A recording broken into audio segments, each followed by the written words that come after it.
We have no king but Caesar.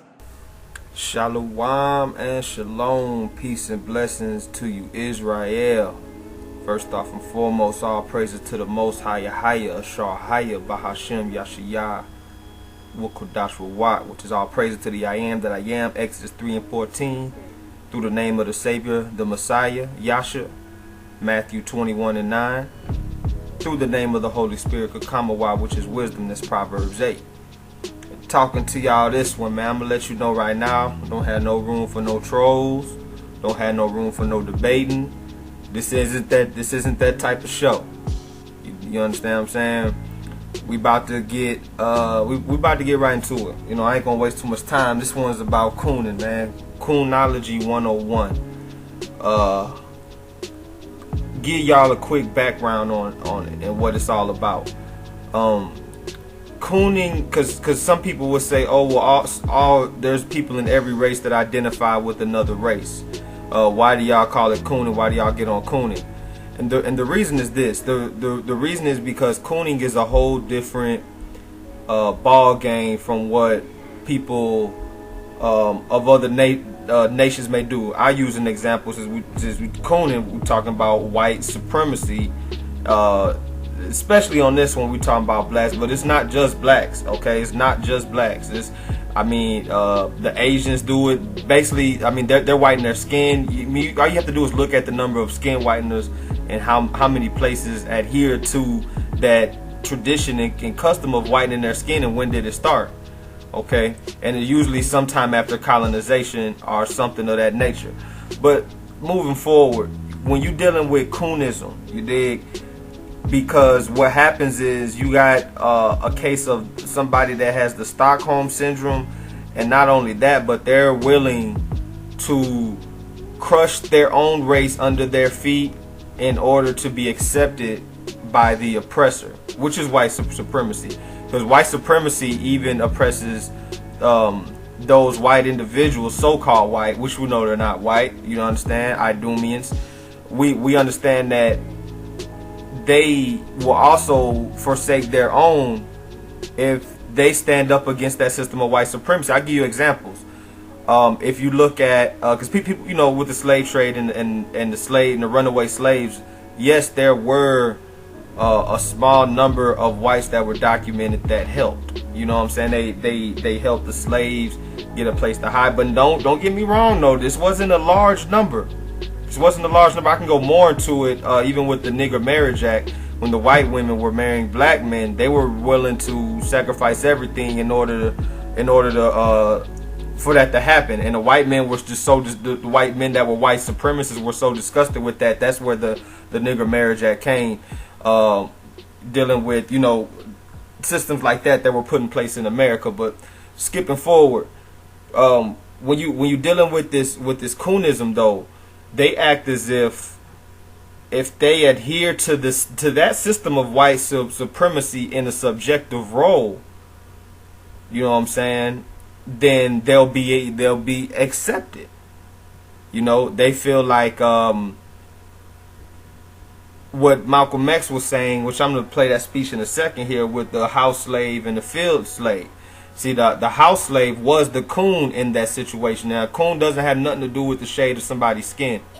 I'm dealing, you know, talking about the blacks in America on this one. It has nothing to do with the shade of the skin. It has to do with the character of a person. Because if you're willing to step on your own people's back in order to be accepted by white supremacy, it's something very wrong. That's why when I get on these celebrities, I do so in the manner that I do, because down the line, that's what they did. That's what they had to do.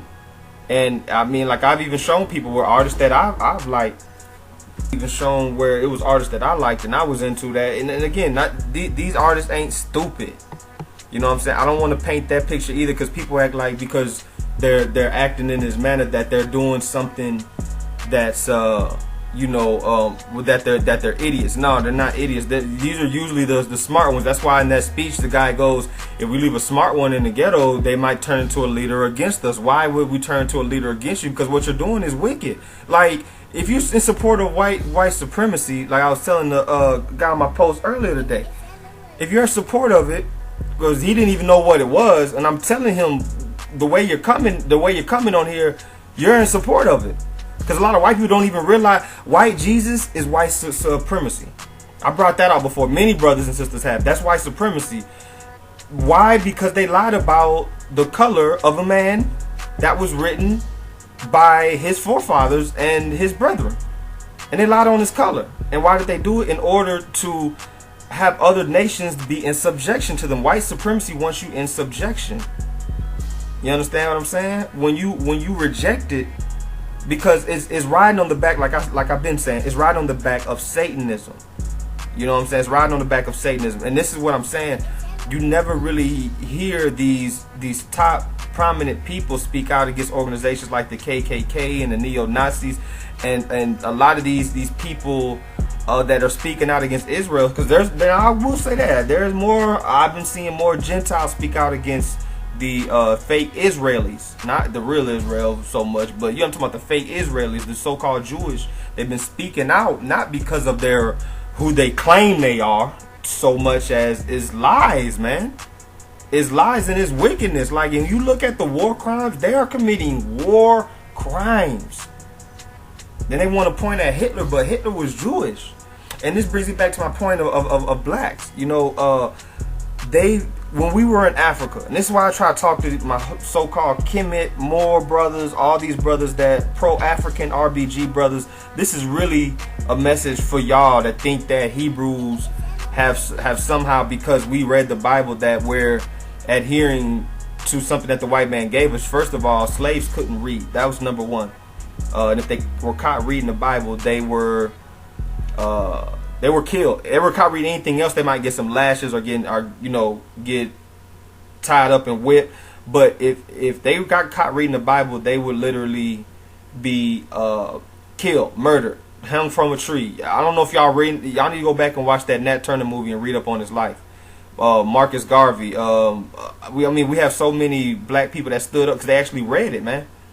And when you look at, like I said in my hair video, all the hair of the Israelites does not match what European hair is at all, in any shape, form, or fashion. But this is what it is. It makes you believe a lie to support the ruling class. The people at the top, they could not be in the position that they are if they didn't say that they were the people of the Bible. And secondly, on top of that, which even a harder hitter, 800 years ago they had the Bible in Ethiopia. That's a more complete Bible than the King James. And they had to actually sear it with the iron, because with the Europeans, as they conquered nations, what they was doing was taking the Bible and changing it. And changing it as far as words here, like the name Jesus didn't exist. Jehovah name didn't exist. You know, these are falsified names. And if you read the Jewish encyclopedia, they'll tell you, we gave you Jehovah, but that's a completely wrong name. And you got to think, well, why would they do that if you know what I'm saying? How wicked is that? Like, the Most High don't you know he has laws against profaning his name? So this is when it says they will blaspheme them that dwell in heaven. So again, that just goes back to that. But when it's our history, this book is our history, and it really shows the wickedness of the nations that are following these fallen beings, these stars. And that's the reason why, like, I can't deal with Hollywood, because Hollywood, they call the stars in Hollywood, they call them what? Stars. Like Tyler Perry. If you're looking at this footage I'm showing you, Tyler Perry, I dare y'all. I was surprised, y'all. I'm not trying to chop down or demean anybody, but I had family members older than me I brought this to, and I was telling them about it. They're like, well, why don't you watch Tyler Perry? Why don't you like Mr. Brown? I'm like, cause it's nothing but white supremacy. I'm like, it's shameful and demeaning, man. I'm like, it's blackface. And they're like, blackface? What's blackface? So I showed them what blackface is, and praise the Most High, they stop messing with it, man, because that's exactly what it is, man. It's blackface. Tyler Perry, that angry black woman, I don't need no man, and all that came from white supremacy, because they want this. That's easy to split up the black. They don't tell. What other race do they tell that to? It's mostly not, again, when I say black, I'm talking about indigenous, Israelite. I mean, you fill in the blank. I just use black as a broad term, but this is what I'm saying. They've taught us, and I'm gonna wrap this because I got some scripture I want to read on this. But they basically taught us, in order to get ahead you must step on your brother. I'm gonna repeat that one more time, because when we was in Africa, we're having tribal wars. Now that was a little bit different because it was tribal wars between two tribes. You know, we had the Israelites warring against tribes, and African Hamites warring against tribes, and of course the inner warfare. But the Israelites end up being many of them being sold, others of them stayed back. But as you know, Africa was chopped up and colonized as well. But the point being this, that we didn't, and even the elder said that. I'm gonna run a clip, because a Kemet elder said that he been a Kemet since 99. I mean, since, excuse me, 79. You know, we 2019. You do the math. You know what I'm saying? That's over 40 years. So the brother was basically saying that, you know what I'm saying, we wasn't united in Africa, and this is what I'm bringing out to you brothers now. Brand new niggas don't know what the fuck they talking about. The reality is that Kemet, if Kemet was so great, how did it fall? Why didn't Kemet have, you say, black power? Why didn't Kemet have cannons and Gatling guns to match the white man's shit? So you niggas live in the illusion the white man's the devil, the Bible put us in slavery. That's bullshit. You're saying that shit so you don't have to face the fact. What put you in slavery is the Gatling gun and the cannon. They had superior weaponry over you. So you're going to sit there and brag about how you were so smart, you built all these pyramids, but you didn't have weapons to beat the white man weapons? That don't make no sense to me. That don't make no sense to me. Okay, you was great gods, right? How'd you get your motherfucking ass whooped in the first place?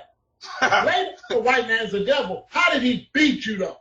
Let's get to that. Nobody talk about that. Nobody.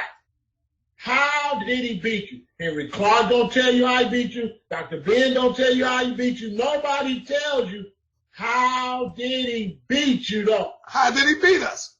He beat us because we didn't develop weapons. We wanted to dance and play around. When you go to the beginning of Kemet, when you get to the end of Kemet, them niggas toward the end of Kemet wasn't on that. They wasn't developing the same shit that people developed at the beginning part of Kemet. We talk about Kemet like all the dynasties is one thing. No. What they was doing in the first, second, third, fourth dynasty, that don't mean that's what they was doing in the 20th dynasty. Them niggas was still riding around in chariots and spears and shit. And the white man came down there and beat you with your weapons because Africa was all divided. If he couldn't come in this way, he could go down to Shaka Zulu. Shaka Zulu would let him in. All you gotta do is give him a mirror. The white man was able to go trade with one black people in one part of Africa, and then go to another part of Africa and get another stupid nigga in another part of Africa, and he let him right in the goddamn country. He beat us because we was not unified. We didn't have a unified African army. We hated each other. I don't know why y'all don't want to tell the truth. We hated the black Hebrews. We hated all different type of black people in Africa been fighting for so long, and y'all don't want to tell the truth. Even the way they betrayed Akhenaton. Akhenaton was betrayed. They want to say he was. We wasn't united, so we went through two slave trades because of that. The Arab slave trade, and I mean, you can read the Quran. They had slaves.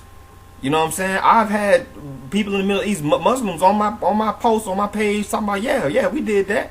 Like, you brothers got to really look into. We are one bloodline, man.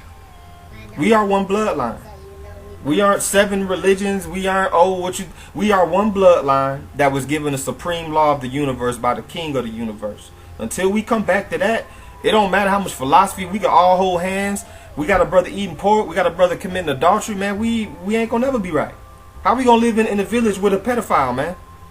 Which you already know my last video was on, so I'm not even gonna dip too far into that. But I'm just saying, they had us. We were stepping on each other, and we wasn't united, and we got taken down. Especially that transatlantic. Even though the Arab slave trade was longer, but the transatlantic, this last one, this is the last go round. That's Deuteronomy 28 and 68. It's the last go round. So long story short, now they have, you know, like I was explaining, over 400 years of unjust laws. The first one was slavery. Then you got, I mean, you go on. I mean, the Gullah Wars got us out of slavery, not no 1865, nothing. It was the Gullah Wars, 100 years of fighting. That got us out. You know, before that period, not 100 years starting in 1865, but it was before that period and onwards. But that's what got us out. And I think even T.G. Jakes said his great grandma was a slave or something like that. So it isn't that long ago. But as you know, there's no equality even to this day. When you look at that's why you can run footage of what's going on today and what went on in the 60s, but you got white supremacists telling you that it's getting better and we're making something out of nothing and all this other stuff. But it's not getting better. Like if I tell, if you want to take the feelings out of the emotions out of it and just look at the numbers, you know what I'm saying? But then, you know, you got brothers and sisters that are willing to say, hey, I don't care. And believe all the lies. Believe the lies that we were savages in Africa. There were savages over here. Yes, they were copper-toned people, the Tainos, the northern tribes. You could believe all those lies, man. And what they taught us, because thugging and gangsterism, in its sense as it's presented to us through white supremacy, is absolutely cooning. Because what do they teach that you can do to get ahead? You can poison your own people. What you think crack and heroin is doing?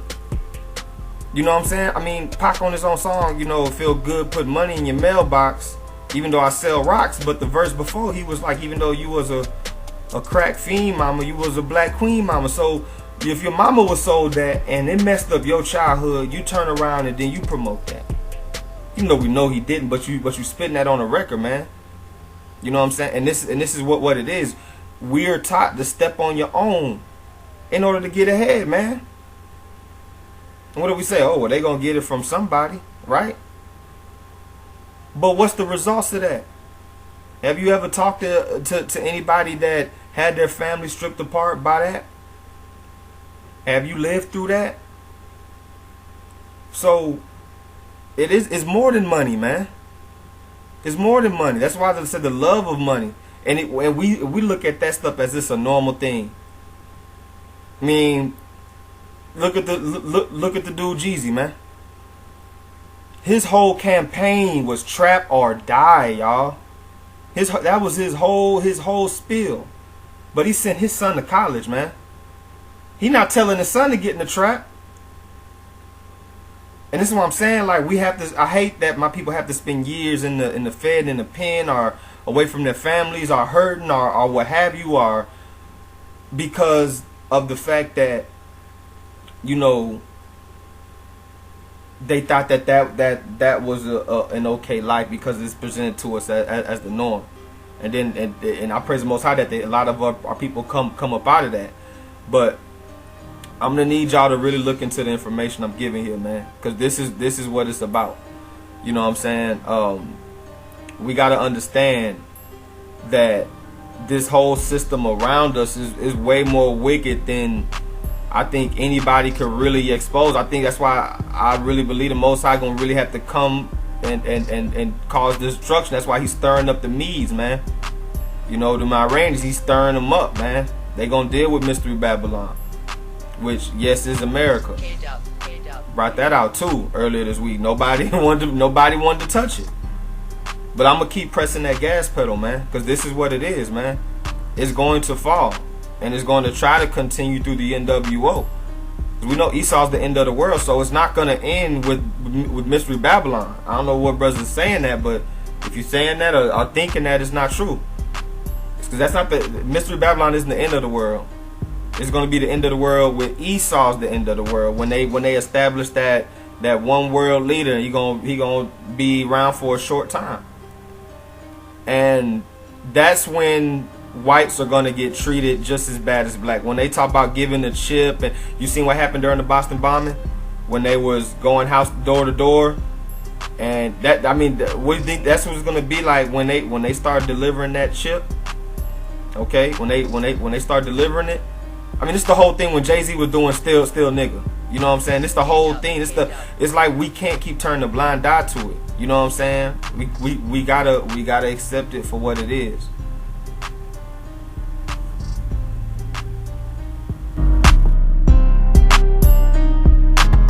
So when they're kicking down your door and they're forcing you to say, hey, get this chip or do this or do that, taking your wives and your kids out there, that's exactly what happened to the slaves. Now, and that's what I'm saying. Like, even though he said, you know, the Messiah said, don't say an eye for an eye, instead try to have mercy. And that's the reason, because when you try to have mercy and try to, you know, as the Most High would, and that grace, and understand that was wrong when it happened to us, but you think it was okay when it happened to us because you got a country. But the thing about it is, what is it? Is it okay when it's gonna happen to you? Will you still have that, like my homeboy at work said, you gonna come with that same energy when it come to you? You know what I'm saying? And you're gonna realize that the elite class have set up that system of lies in order to fool you as well as the black people. Well, and that's for the Gentiles that's watching this. Just to understand, like I brought out, over in other countries and Asia and everywhere. I mean, everywhere you can imagine, Thailand and I mean the original Indians of the Canadian lands. I mean, the Taino peoples. You got the indigenous people that was down there in Brazil. Like all these cultures are now skin whitening, and this is what I'm saying, because people are conforming to this system and not even understanding the basis of it. Now back to, you know, speaking to my indigenous. I'm back speaking to y'all now. Do you understand what I'm saying here? Do you understand how we're made? And that's why they love these stars. That's why they promote them. But this is in the scriptures, and the reason I'm bringing this all the way home is because people are gonna die behind this, man. Because people so badly wanna be a part of this system and be accepted by this system that they will kill you or deliver you up to die. And I'm not trying to fearmonger. Allow the scripture to speak. Luke 12:53. The father shall be divided against the son, and the son against the father, the mother against the daughter, and the daughter against the mother, and the mother-in-law against her daughter-in-law, and the daughter-in-law against her mother-in-law. Okay, so again, matter of fact, okay, and he said also to the people, when you see a cloud rise out of the west, straight yea, ye say, there cometh a shower, and so it is. And when you see the south wind blow, ye say, there will be heat, and it cometh to pass, ye hypocrites. Ye can discern the face of the sky and of the earth, but how is it that ye do not discern this time? Yea, and why even of yourselves judge ye not what is right? So this is, again, I'm asking you, judge what is right, man. Is it right? Is anything I brought out here incorrect, man? You understand? Like I said, when I brought out the historical accuracy of the Messiah, what he looked like, and what they wrote about him, man. I mean, these people, they really, and that's what I'm saying. Paul warned y'all, you serving a different Christ. You serving Caesar Borgia. That's why, again, we are acting as the Romans. We shouldn't be doing that, man. Micah 7:6. For the son dishonoreth the father, the daughter rises up against her mother, the daughter-in-law against her mother-in-law. A man's enemies are the men of his own house. Okay, now again, these verses are specific about, you know, a certain time in Israel. Like, for example, in Luke, it was speaking of in the end times. Okay, and when they're against them, what are they gonna do? They're gonna turn you in, man. They're gonna deliver you up. That's and who are they gonna deliver you up to? The leaders and rulers. Who are the leaders and rulers? Do you see where I'm going with this? So it's not just like, you know, you gotta understand that is deeper than just talking points, man. It's deeper than that, and that's really what I want to bring home. Like, it's deep. Like again, people are gonna die behind this, man. Jeremiah 9:1-6. This is when Jeremiah was crying for Israel. It said, "Oh, that my head were waters, and mine eyes a fountain of tears, that I might weep day and night for the slain of the daughter of my people. Oh, that I had in the wilderness a lodging place of wayfaring men, that I might leave my people and go from them, for they all be adulterers and assembly of treacherous men." Now, was he hating on his people? No, because he had been prophesied. He'd been prophesying to them, telling them to get right, telling them to follow, telling them to stop doing what they were doing, and continue in the ways of the righteous forefathers of Israel, Abraham, Isaac, and Jacob. Abraham, Isaac, and Jacob, keeping the law, statutes, and commandments. Like, we want to follow 48 laws. We want to follow the Quran. We want to follow. Some of us think the law's done away with. You know what I'm saying? You got brothers in Israel want to add to the law, take away from the law because they don't want to eat a certain food that's lawful. I mean, you got our drink or whatever it is. And this is what I'm saying, man. And this is what Jeremiah was saying. And this is why he like, man, I just want to get away. You know, because it isn't any peace. And this is what I'm saying. Like, when you're around like-minded black people, because there is a civil war in black people. You understand? I'm talking to you right now, Israel. I need y'all to hear me. There is a civil war. And this video is exposing this civil war. Okay? So listen to me. When it's talking about this, he's not saying all of Israel, but for the most part, yes, it was a lot of them, man. And there was only a few that was conscious and trying to do right. I'll give you an example, because if they want to say, oh no, it says all right there. I know how some of you conscious brothers is. Y'all don't want to look up what the word says in Hebrew. But did you know that Baruch was writing a lot of his stuff and was running around with Jeremiah? Baruch was another one of our prophets. He was speaking so harshly on what would happen to us in the latter days, talking about the captivity in Baruch chapter 2, that they removed the book, the Protestants and the Catholics. They removed the book of Baruch. I think he wrote like 3 or 4 books, I believe. I know there's 2. But I've seen where brothers have brought out that there was more books removed. But that's what he was saying, man. He was saying that it got to be around like minds, because if he believed it was really all Israel, he wouldn't have been messing with Baruch.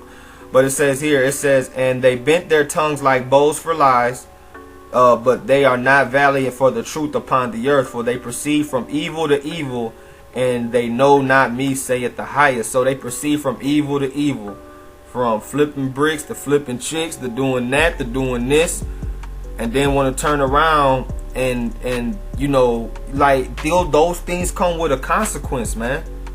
Those things come with, and that's why these youngest and the OGs kind of drop the ball, because these youngest, what happens when they get caught up, man? They writing statements, man. You got, I mean, that's another bit, you reap what you sow. So if you're not about that life, man, find out what you want to do in life. Because a lot of brothers, again, you don't have to go through that just to realize that it's a better way. You know what I'm saying? But when you go from evil to evil, you're going to get repaid with evil. I've seen it. I've seen brothers. I've seen it come back on brothers. And just be like, wow, like, that's how that goes, man. But, let me continue here, because I want to get to some of these clips to really show y'all what I'm talking about. You know how these visuals go, right? So it says, and they will deceive everyone his neighbor and will not speak the truth. They have taught their tongue to speak lies and weary themselves to commit iniquity. Same thing he said in the last verse. They don't know me. Oh, excuse me, I skipped verse 4. It said, take ye heed every one of his neighbors. Saying, watch your neighbors, man. This is the Most High speak. He's saying, watch your neighbors, man. You know what I'm saying? It says, and trust ye not in any brother. That's saying, don't just, oh yeah, this is my dog. Nah, man, you don't know. You know what I'm saying? But it's saying where am I at? So they will says, and take heed every one of his neighbor, and trust ye not in any brother, for every brother will utterly supplant, and every neighbor will walk with slanders. Okay, and then it goes down, like I just read verse 5. It says, and they will deceive everyone his neighbor, and will not speak the truth. They have taught their tongue to speak lies, and weary themselves to commit iniquity. Thine habitation is in the midst of deceit. Through deceit they refuse to know me, saith the highest. So through the deceit of, oh, none of this stuff matters, I just want to, you know what I'm saying, have Christmas and do this and do that, and you know, all that stuff you speaking really don't matter, man. It does matter, man, because when we're getting shot down in the street, when we're getting hired last, fired first at these jobs, when these companies paying us less and these banks is charging us more, but we the first people to spend money when we spend the most money. I mean, they got all these stores in the hood that we don't own any of them. So that's not showing that there's money, that there's not money, that there's bad spending habits.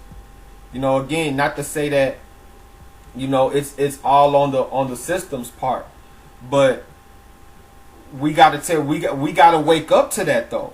Like we got to wake up to that. So the system's doing this to us. So okay, so now what? We got to wake up to that, and we got to realize that thousands of inventions that are used every single day in America, every single day. If we took all our inventions, this place would go back. This place would go back to the Stone Age. Not that I believe that there was a Stone Age, but you know what I'm saying. That's just how bad it would be, like an ancient city of ruins if we took all our inventions and things that we had back. So, but through deceit, we refuse to know the Most High. We refuse to know what? The law. Because when we go outside the law, the first thing we was doing was following other nations. We was following the Moabites, which were the Jordanians. We were following the Ammonites. We were following Canaanite, which are Hamitic African tribes, dealing with voodoo and all types of madness. I mean, they dealt with matter of fact, everything that the so-called Illuminati is doing, from Pizzagate to human sacrifice, that we seen, which was September 11th. That's what that was. Everything that we see that they did, the Canaanites did. And when we adopted their practice, that's why so much of Israel was cut off. I mean, even when we came up out of Egypt, we were following the Egyptians.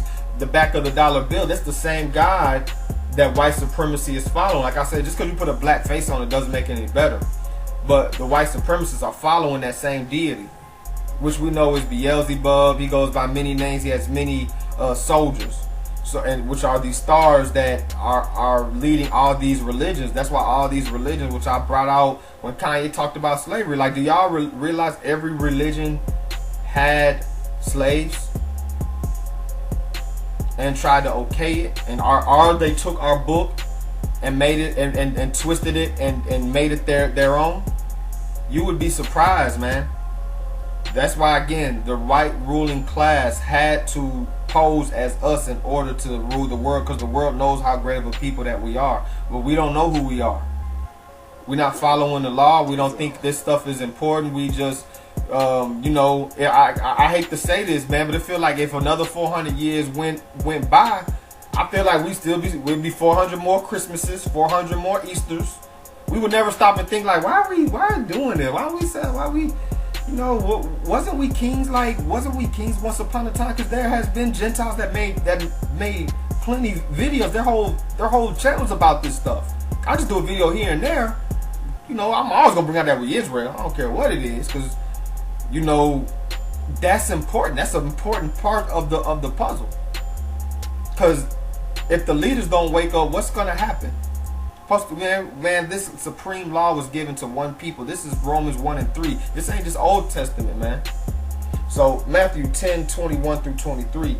And the brother shall deliver up the brother to death. No, he's not going to deliver him up to death. He's just going to turn him into jail. Let me read that again for the people in the back that just think that when I'm bringing this stuff out, like, because people think I'm trying to sensationalize it, which y'all know how I get down. If the videos was 30 minutes, not, I probably would get a lot more of that, but you got a 3 to 6 hour video on basically one subject and a couple things that's connected. Nah, man, what you got there is you got a thorough study, man. All glory to a higher, but that's what you got there. That's the reason why I believe he put it on my heart to do it in that manner, because there's Christian videos that's that long and longer with the wrong information. And you should see the comments on there. They got way more views than me. So there's way more deceived than that understand. But allow me to keep going. Deliver up the brother to death, and the father the child, and the children shall rise up against their parents and cause them to be put to death. What is he talking about? Who are they going to deliver you up to? You think it's going to be your own people? Or do you think it's going to be people that are like the ruling class people? What do you think? And ye shall be hated of all men for my name's sake. but he that endured to the end shall be saved. So he's talking about the end time, y'all. It's end time prophecy. But when they persecute you in this city, flee ye into another. For verily I say unto you, ye shall not gone over the cities of Israel till the Son of Man be come. So this is what I was saying about this, is that's why I'm not saying brothers can't go visit Israel. I don't think that's what that's saying. But I think brothers, like how the brother was trying to move there and live there, it says you shall not gone over the cities of Israel. Gone over them mean you going back to live. Until the Son of Man come. Because why? Because it's gonna be destruction. There's gonna be a cleansing. Then we're gonna come into the land. We're gonna be doing some of the cleansing according to the scriptures. Bearing bodies, it says, for 7 months. So again, it says, let me go back to the beginning of that. It says, but when they persecute you in this city, flee ye into another. Now, some brothers might be like, well, what does that mean? That means that we gonna be on the move, man. Hebrew means to cross over. We've been everywhere in earth. Like some of you conscious brothers, y'all look in all these countries, all these distant lands, and you see what? People of color. Don't y'all know a lot of people that y'all be posting be Israelites? So we used to moving around. It's in our blood. We just been brainwashed into thinking that America's it. This is it. Because it's going to be a day when we're going to have to come up out of here, man. Square business. It's going to be a day. But it says, also, you're going to be hated of all men for my name's sake. Because this is the thing. I keep seeing this post, and they say people have more love for Jesus that died on the cross than for the ancestors that hung from trees. First of all, his name wasn't Jesus. It was Yahshua. Yeshua, my Savior. Yahshua, which means to save. Prophesied way back in Isaiah, and prophesied to come way in Solomon. I'll post the verse. I mean, my bad. Not Solomon. Ezra. Excuse me. Esdras, in the book of Esdras. And secondly, he was hung from a tree. He was whipped and hung from a tree. He was crucified. And the thing about that is, that's the same way that the slaves was crucified. In that sense, they was whipped and then hung from a tree. Why? Again, I told y'all on that video I did on the Willie Lynch letter. Wouldn't it be easy just to stab somebody? I mean, like I said, they had guns back then. It would be easy. I would think it'd be easy. The easy way, if I'm just trying to kill somebody's execution, the easy way would be to shoot them or to stab them. But they was literally whipping them and hanging them from trees. So this is exactly what happened to the Messiah. There is a difference, because he's the Messiah. I'm not saying that these brothers and sisters that died was the Messiah. That's why it says in Revelations 11:8, the city that spiritually Sodom and Gomorrah in Egypt, where also our Lord was crucified, is talking about the way he died, y'all. The way he died. Because the way he died, they wanted to mock that. That's why they burned the cross and the KKK and all that, man. Y'all gonna get a little bit of history, man, on every lesson, man, because it got to be connected. Speaking of that, let's go to Maccabees. This is when we was under the rule of the Greeks and we was fighting back, okay? But not all of us, not all of Israel is Israel, man. Not all your skin folk is your kinfolk. You dig? First Maccabees 1:11. In those days went there out of Israel wicked men. Okay, remember, Judas was called a what? A devil. And he was a what? An Israelite. Okay, and this is what I'm saying. When people try to get on me about stuff, like saying, oh, it just seemed like, they'll look at, again, people, they've been doing since I've been making videos. They look at the title and probably scroll, and I mean, they couldn't read any comments, because don't be all that mess. Most of the time I get rid of it, but I know that they didn't take 10 minutes to listen to what it was about. They looked at what they do is they look at the picture, the cover photo, and they look at the name of it. So when it's white supremacy, you got a lot of people that's looking at that even had ox that was calling me, like they may have been on the phone at work, or somebody seen their screen and was like, white supremacy, what's that? And they automatically get defensive, like as if that's bashing, as if they automatically get offensive, as if that's bashing every single person that is a Caucasian. Now, for the most part, it fits most Caucasians. As the numbers show, everything shows what is white supremacy. It's the literal brainwashing the people. I put the definition up once to show what it is, and people was angry about that. You know what I'm saying? But that's what it is. You're either a supporter of it or you're against it. And if you're against it, it's coming for you. And if you support it, one day it's still gonna come for you when they're giving you that chip by force. So you got to make your own bet. I'm not here to say anything except for what I can show and what I can prove. You understand? But the point is that people gonna die from this, man. Period. I'm gonna keep putting that on y'all. That's what this is about. This is about trying to save somebody's life, man. Who persuaded many, saying, "Let us go and make a covenant with the heathen that are round about us, for since we departed from them, we have had much sorrow." So there were wicked men, and they went. And I'm not gonna read the book of Maccabees. I know I did a part on that on my Four Kingdoms video, but long story short, man, yeah, man. People went out. They lied on our people. Then our people went to war with each other and ended up burning our goods and stuff we had in our storage barns and houses. And people were starving and eating their own children. And that's what the Romans did. What the Romans would do, and this wasn't just them, but this was things that happened back then in that type of wars. Even if you look through what they call the Dark Ages, this is how they tried to take cities, and how cities did get taken on many sides, on many different nations. What they would do, they would learn, instead of going in there fighting, they would surround it and cut off the trade routes. So no food going in, no food going out. So no goods, no kind of money, currencies coming in, no food's going out, and they would cut off the water. So no water going in, water going out, and eventually, how long could people survive like that? That's why I'm trying to see what y'all think about this wall. When I said the wall was white supremacy, people were like, what do you mean? Because that's exactly what the Romans did. Except what people understand is the wall isn't for outsiders. It's for the people inside the country. They build a wall around you. Think about it. If I come and build a wall around your house, are you going to feel safe, or are you going to feel like you're in jail? This is what I'm saying. People just got to think, man. People just got to think and stop looking at little talking points and thinking that that people are starting a race war when there's already a race war. Talking about you're dividing the country and Trump's dividing the country. No, it was already divided. They're just playing off the divide because people don't want to stop and think. Everything I brought out here, I've researched heavily, and I stand behind it, man. I stand behind it 100%, 1000%. Because people just so caught up in this fake matrix world.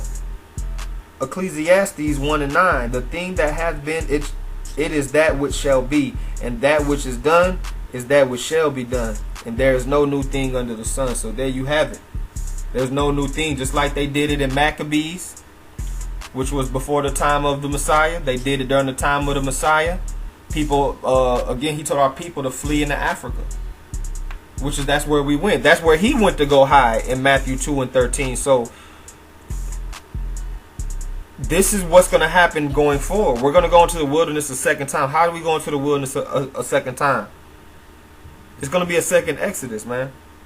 So I just want y'all to peep game with this. We're going to just run into just a few clips, because I just want to really kind of just kill the noise. Kill the noise, because I haven't been hearing too much of it lately as I did in the beginning.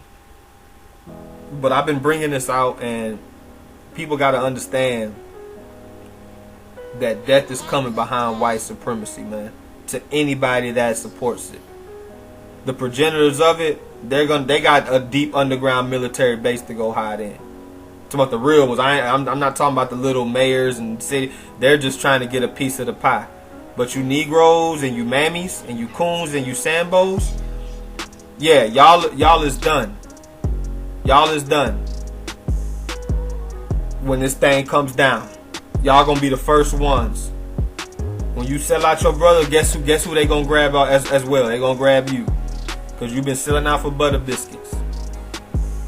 And on the heels of that, I'ma just say this: Uncle Tom wasn't the coon. Sambo was the coon. Uncle Tom if you watch the Roots movie, in different slave movies, some of you may see the white master or overseer whipping a slave. Other ones you see a slave whipping another slave. And that's because they were like, well, why should I get out there and sweat? I can just tell this, you know, the slave to do it until I tell him to stop. And they told Uncle Tom to whip the slave, and Uncle Tom refused. He didn't want to do it. So Uncle Tom, I believe, I forget how the story goes, but I don't know if he was hung or he was ripped apart by dogs or they tied him to a horse. I know they did some crazy Catholic church horror movie kill move on him. And Sambo stepped up and Sambo did the whipping. So that's where the Uncle Tom Sambo story gets misconstrued. All praises to the Most High for our brothers and sisters bringing that out in this truth. Because I stopped using that phrase Uncle Tom. I just say Sambo. And Sambo really fits, because when you think Sambo, you know what a Sambo is. You know what I'm saying? So you're going to have coons, again, mammy Sambos, bad winches, and they're going to be willing to deliver you up to death. You know what I'm talking about? They're going to be willing to deliver you up to death in order to try to save their own flesh, man. And you see what happened to Judas when he delivered the Messiah up to death, trying to get him a piece of the pie. Kill yourself. And I really mean you need to kill the flesh, but a lot of our people, man, they got a reprobate mind. This is why it says not all of Israel is Israel. You know, it has verses about the outcast of Israel. That's why Jeremiah's like, man, I don't want to get away from y'all. If y'all meet somebody real in the hood, y'all think, oh man, well, you cooning by what you saying. If you even meet somebody in the hood, somebody that's real, somebody that been through something, or maybe had a hard life, been in the country, been poor, been broke, had a struggle, and been around, you know what I'm saying? They're just this whole construct that we in, right? What they gonna tell you? What do these rappers are? That's what these rappers say, man. All these niggas fake and all these women. Now all they saying all. We know they not. We know they don't mean every single one because in other verses they got songs for women. They got songs about their homeboys and all this. So it's not all, but they're saying the same thing that Jeremiah was saying, that most of them is off, man.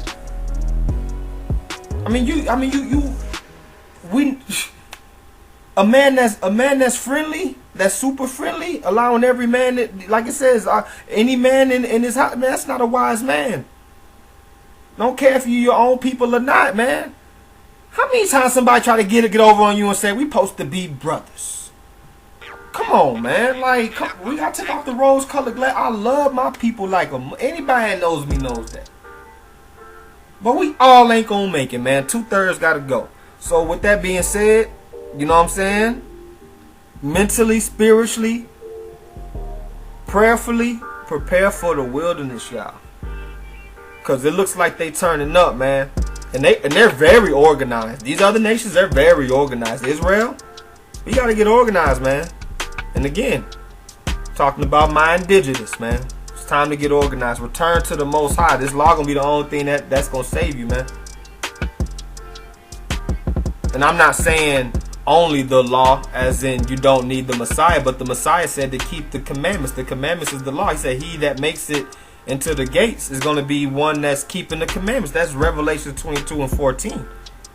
So if you accept the Messiah, because there's a lot of us that we accept the Messiah, but you know, we are reverting back to those ways, man. Those ways of Christianity. The reason they gave us Christianity was to push white supremacy on it. That's why you don't find the word Christianity in the Bible. And when it says Christian, that was a translation of a word messianic. So with all that being said, man, peace and blessings and shalom. Y'all check out this video.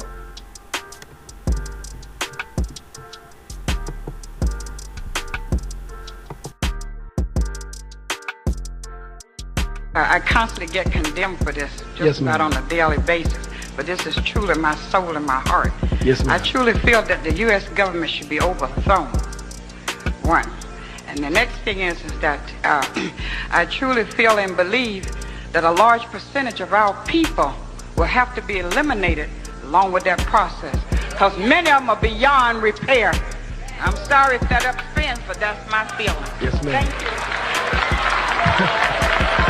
Exactly. pussy, nigga.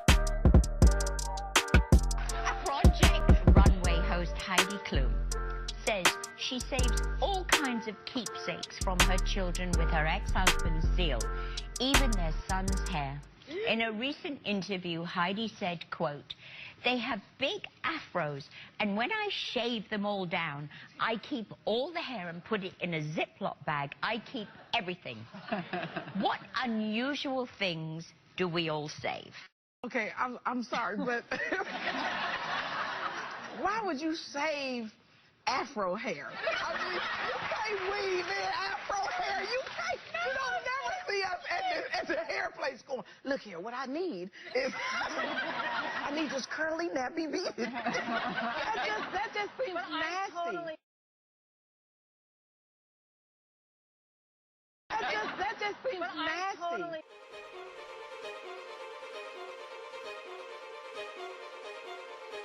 Get this. I mean, I don't know if I'm weird, but I have like my son's first haircut and hair little Which things is probably some beautiful long silky stuff. Me too. That's not what an afro is. Little things. We have no king but Caesar. Look at this shit. Watch this. I had this video a few days. Look at her face. Look at her. She can't live without that wig, man. You got a lot of chicks, they can't live without weave. They don't see the beauty in themselves unless they got that weave in their hair, man. Yo! See this shit, man? This shit is sad. This is why I be rocking with natural women so hard, man. Because it takes a lot of courage to go natural, man. On some G shit, man. Just keeping it 100. Take a lot of courage for a woman to go natural.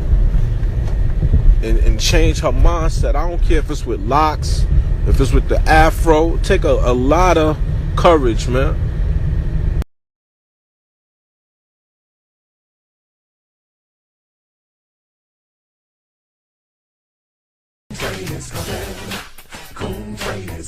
What about black on black crime?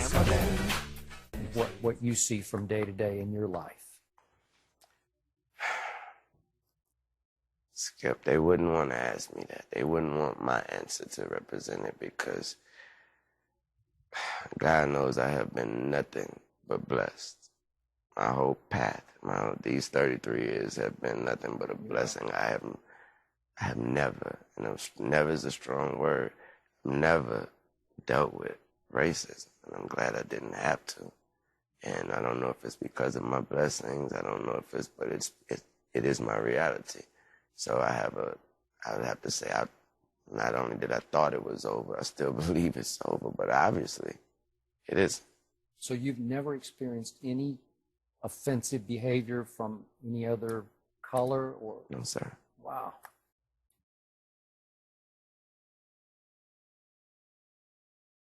What's your thought on Black Lives Matter? What is it? What do you mean? The idea is that there's this movement called Black Lives Matter, thinking that the rest of America didn't seem to understand that Black Lives Matter. It just sounds weird. I didn't know that you put a name on it. It's not a name. It's not whatever. It's somebody got shot by police for a reason. I am a young, black, rich. If that don't let you know that America understands Black matter these days, I don't know what it is. Don't come at me with that dumb man. My life matter, especially to my. Do you separate yourself from it? I don't feel connected to a damn thing that ain't got nothing to do with me. If you do, you crazy. You connected to this flag right. As I'm connected, I'm a gangbanger, man. I'm connected.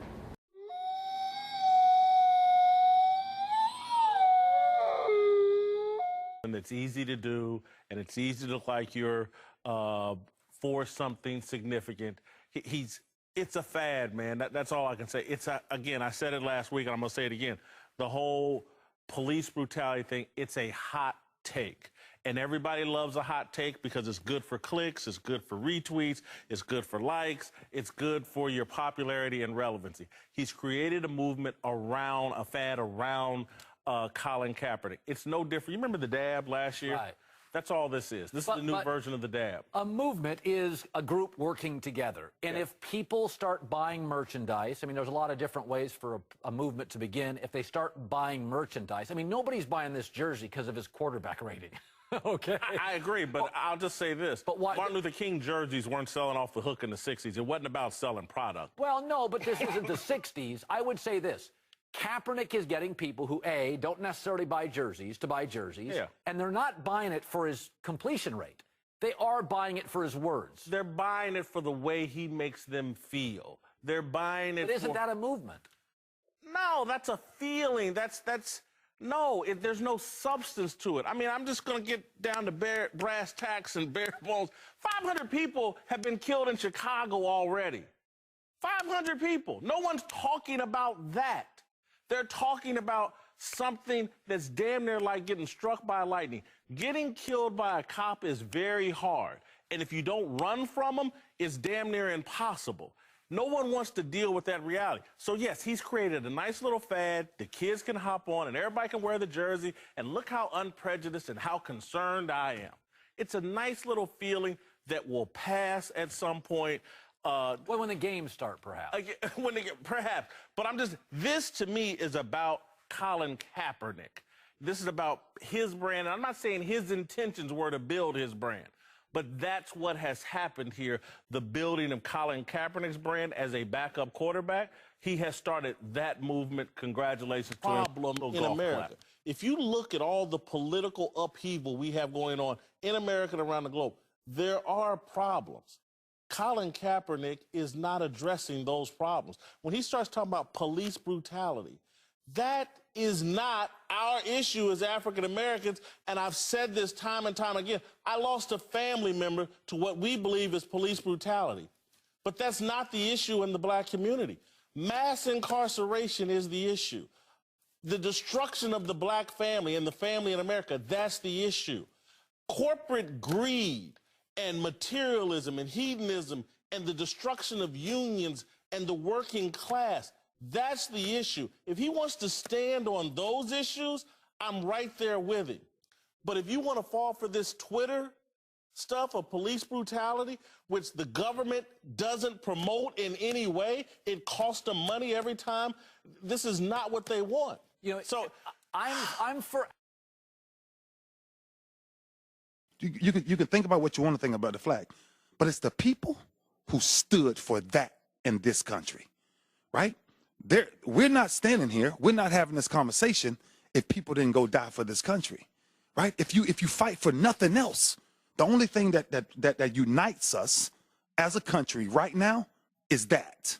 And that's the thing that you can't, I don't care what the issue is. I get it 100%. Listen, I'm in this fight with him.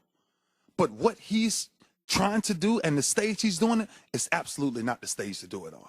Right? Because if you want to, and I keep saying this, if you want to really affect change, go into the hoods. Let them see you. How many times have you been in the hood? Are you activists in the hoods? Do they know that you come in the hoods? Do the hoods look at you and say, that's somebody that's trying to save us? Because if not, then you're like everybody else, just picking something out of the tree and say, hey, I'm just going to rally by this because I'm just pissed off about it. Right? So I think he just should have took, I would have grabbed more people. I would have talked to more people to find out what's the best way to do it. You heard Heather's last story. I mean, to each his own. It's something I wouldn't do. You know, his comments were there injustices. There have always been injustices. You know, me personally, I would probably go about it a different way. You know, my question is, what happened last year? How come you didn't decide to do this last year or the year before that or the year before that? So I don't know Colin, but again, to each his own. I don't really have a say on it, but I would never do that. My father was a military man, and, you know, he protected his country. Uncles are in law enforcement. You know, they go out and work hard every day. Just, you know, other ways to get your point across. So you're an African American. You're an African American, and a lot of people feel as though, from your perspective, you should be standing with Colin Kaepernick, but you also are pro-military and pro-cop. Can you be both? Yes, I can be both. Again, you know, my thing is, you know, you have to enter onto the scene one way. You know, people like Muhammad Ali and Bill Russell, they were one way their whole career. You can't show us something and then go to another just because you know, certain issues. Again, I'm aware of all the issues, but, you know, my question is, how come you didn't do it last year? Or how come you didn't do it when you first entered the NFL? Again, I don't know, Colin, to each his own, you know. He has his, you know, it's his, you know, constitutional right to do that, but I would never do that. If an officer stops you, always be polite and never ever run away. Promise mama you'll keep your hands inside. Is it a gun? Is it a knife? Is it a wallet? This is your life. It ain't no secret. It ain't no secret. No secret, my friend, you can get killed just for living in your American skin. Oh. What about black on black crime? You know, personally, I was shocked, I was hurt, I was devastated and disappointed because I think this piece of art needs to be out there. I think that the world needs to know about Nat Turner and needs to know about this rebellion, and I was greatly looking forward to this movie. And I'm not at the point now where I can say I don't think people need to support it per se, because I think the world needs to know that history. I think that we need to be enlightened in that way. But I also think that we need to understand and have real discussions in this country about rape culture and what that means, and have real discussions with our sons about consent and what that does and doesn't mean. And when people have violated a woman, they have to understand it's not all about them. It's about the woman that was violated, a life that was destroyed, and how do you move forward without at least acknowledging the pain that was brought on this woman, which her family said that she never recovered from. So here's the question. Is nearly 2/3 of black women have been a victim of sexual assault at some point in her life. As a black community, we have to deal with that. Gabrielle, we have one to second, deal one with second, that. one We have second. to stop Ava's finished. brushing that under the rug and telling black women that you have to somehow push down the fact that you're a woman to prove that you are good enough to be considered black. Now, here is the reality. We have to make sure that, I think that as this thing goes to college campuses, frankly, I don't think you need to conflate the two, but much like how the NFL did investments around domestic violence after they had what happened there last year, I think there needs to be some investments by Fox Searchlight, whoever bought this movie and decided to support this, probably knowing that this was in the background, or either Nate Parker himself needs to invest in the community around educating people around sexual assault, and do that as a separate and ongoing event that occurs across the country in addition to promoting Cleo.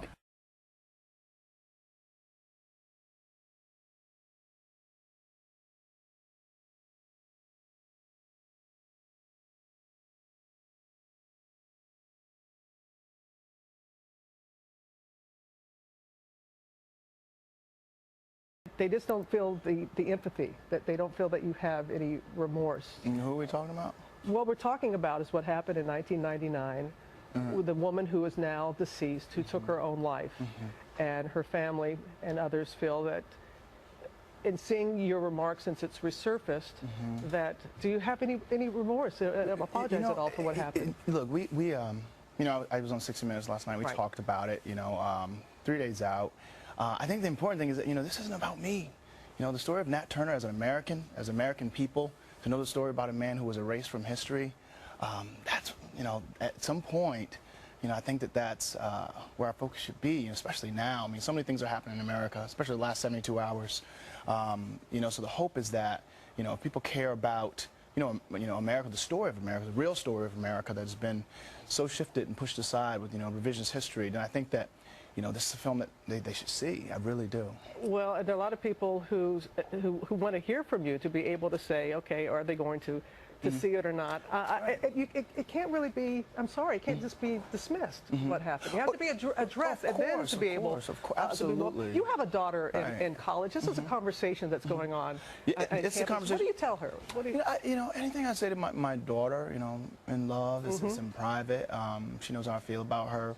And I've addressed it so So many times. I addressed, did you see the 60 Minutes last night? Yes, I did. Yes. Yeah, and I addressed it with Anderson, you know, and we really, and that was the focus of that segment. You know, but you know, 3 days out, at some point, you know, I've talked about it, and I keep talking about it, and I keep talking about it. But do you apologize? I guess if maybe do you apologize? I talked about that last night. You know what I mean? Well, it's a. Not everybody saw last night. This yeah, is well, this morning. you know, I'm not gonna go right back. You know, okay. I'm not gonna go through. I'm not gonna, you know, and I've said it, and I said it last night. You know, I was falsely accused. You know, I was proven innocent, and I'm not gonna apologize. You know, for that. You know, I feel terribly about that situation.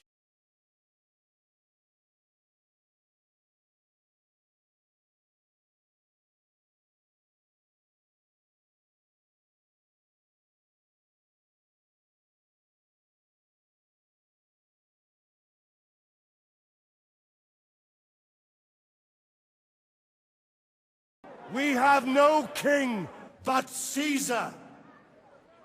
I am not talking about you. I'm talking about the youngsters, breath smelling like Similac whip behind the ears. Those people. And I mean that affectionately to you youngsters. I want you to hear me and hear me good.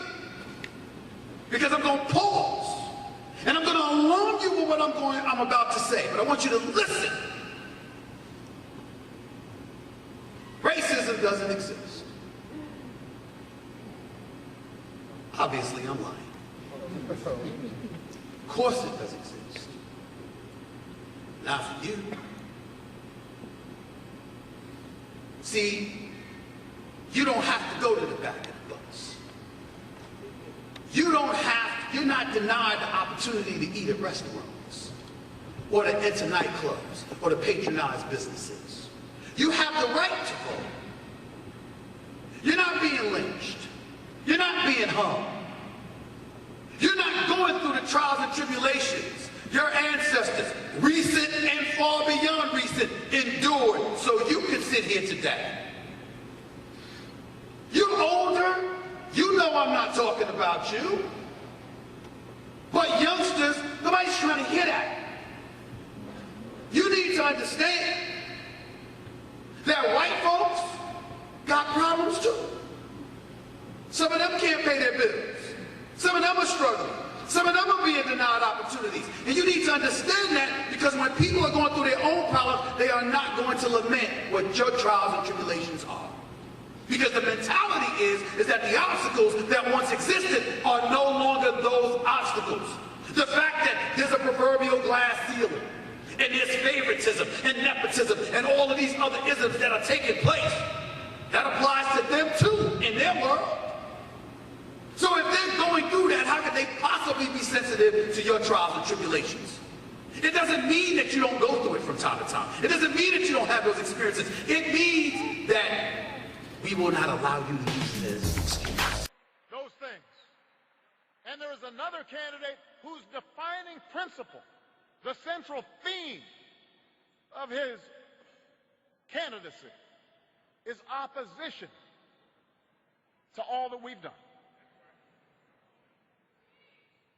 There's no such thing as a vote that doesn't matter. It all matters.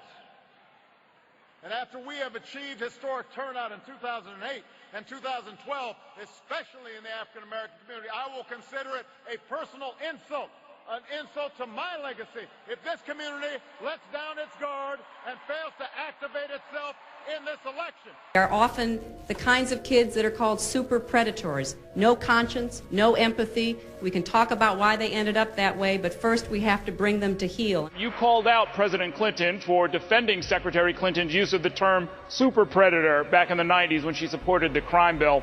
Why did you call him out? Because it was a racist term and everybody knew it was a racist term. No conscience. It's a very well thought out crime bill that is both smart and tough. No empathy. Called black youth super predators in 1994. Please explain to the record. You want to give me a good send-off? Go vote. You know, obviously, if you are going to listen, this is the way I look at it. There's a comedian that I heard the other day. I can't remember his name. Sorry, I can't remember your name. But a comedian who was doing this analogy about if you're flying a plane, Do you want the person who has the license and has known how to fly the plane and has some experience with flying the plane, or do you want somebody who is just actually flown on a plane? So I am thinking, and so I feel like there is no question that here Hillary Clinton is qualified. She is qualified, and she is competent, and she is ready, and it's the time.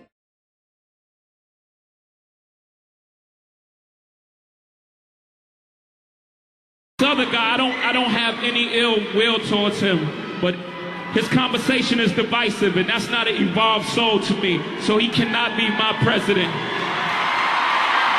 He cannot be our president. Once you divide us, you weaken us. We're stronger together. Once you divide us, you weaken us. We are stronger together. And without further ado, I would like to introduce to you the next president of the United States, Miss Hillary Clinton. We have no king but Caesar.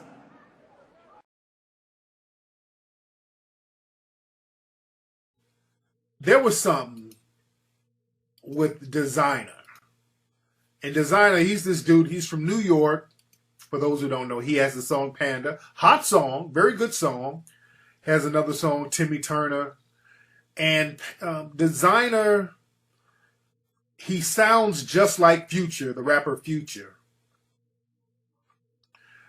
And he puts on this real weird cadence where he acts like he can't talk. Now, Designer knows how to talk. There's nothing wrong with Designer. I've seen this nigga do interviews and talk normal and then get into this. Well, there's something that he did. There was something with the fashion designer Anna Wintour, where they designed some kind of clothing with a chip on it or something. And they got him, and it was this room full of white people. And they walk him in. This shit looks like a slave auction. He's dressed like a slave. His stomach is and shit is all out. They're feeling on him. It looked like a slave auction. And whoever set this up knew what it would look like.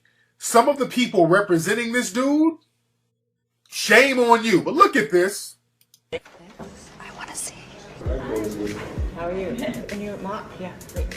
So happy. My idea of the inclusion of the chip as a digital letter of authenticity. Your cats ask you like, well, he's so happy. This is kind of hard to watch a grown man. Like they said he's 19. He's still a grown man. But you're like, oh, he's so happy. Oh, you cringe. Look at this. For the customer. Is this chip making you happy or what? Yo, you know what's happening. How we get him to do it first. You see how they rubbing up on him like they used to do slaves? Come on here, let me look at you, boy. Oh, man. Good.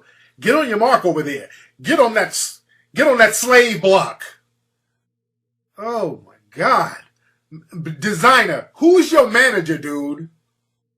He's so happy. Get on your mark there.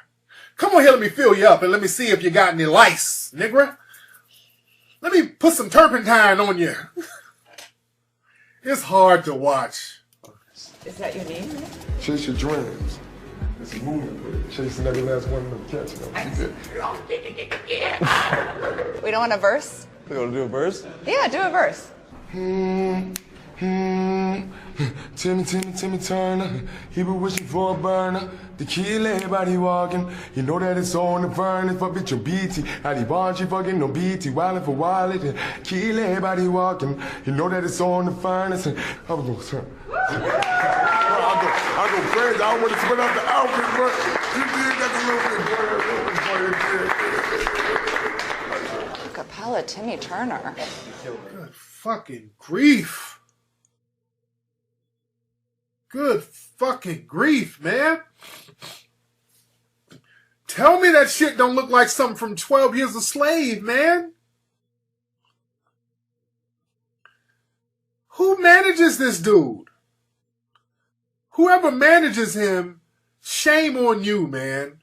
He must have a white manager or somebody to let him do some shit like that, man. That was real degrading. And y'all know what you know, cause we putting him on the Coon Train Awards. Yes. Yes, he's getting nominated. This is already going to be a nomination, but.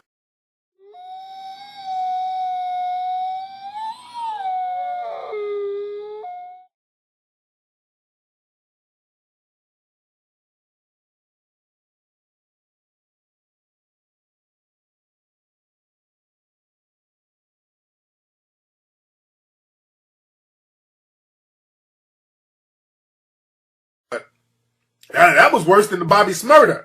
I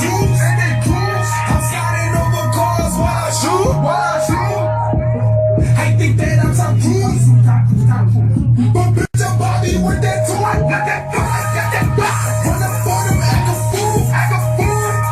Make sure I hit you, you and you. They drop it, I let my day lose.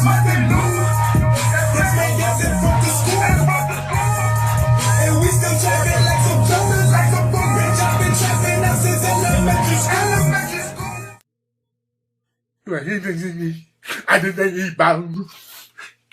Bucking his eyes, bowing. The slave clothes, the flooding pants, his stomach and chest out. He's babbling nigger speak.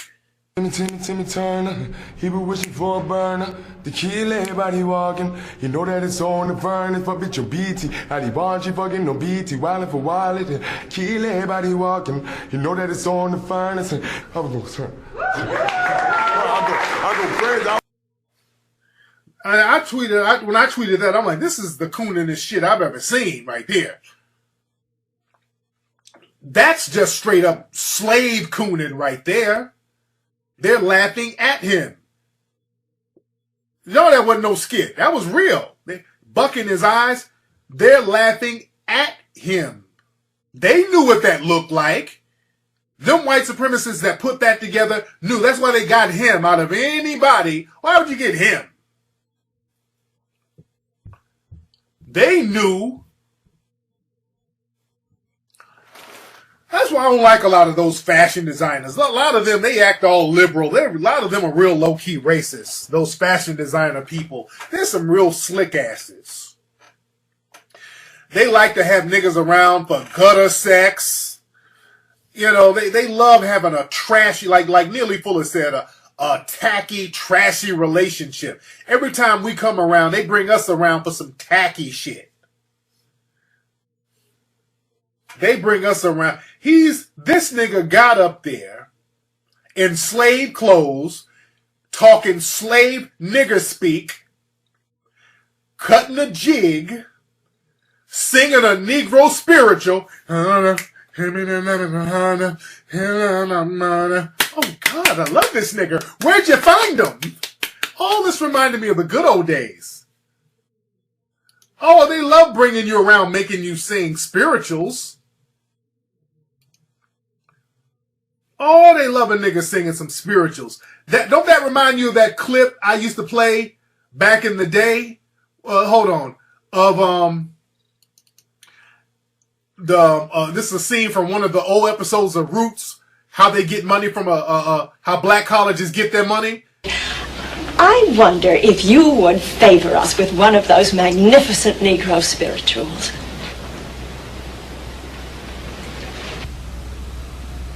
Nobody knows the trouble I've seen. Nobody knows but Jesus. Nobody knows the trouble I've seen. Glory, hallelujah. Sometimes I'm up, sometimes I'm... And then that's all I can play it at. Fuck that fraud. They don't be doing that on white niggas. I'm a WB. Mommy. I'm a WB. Mommy.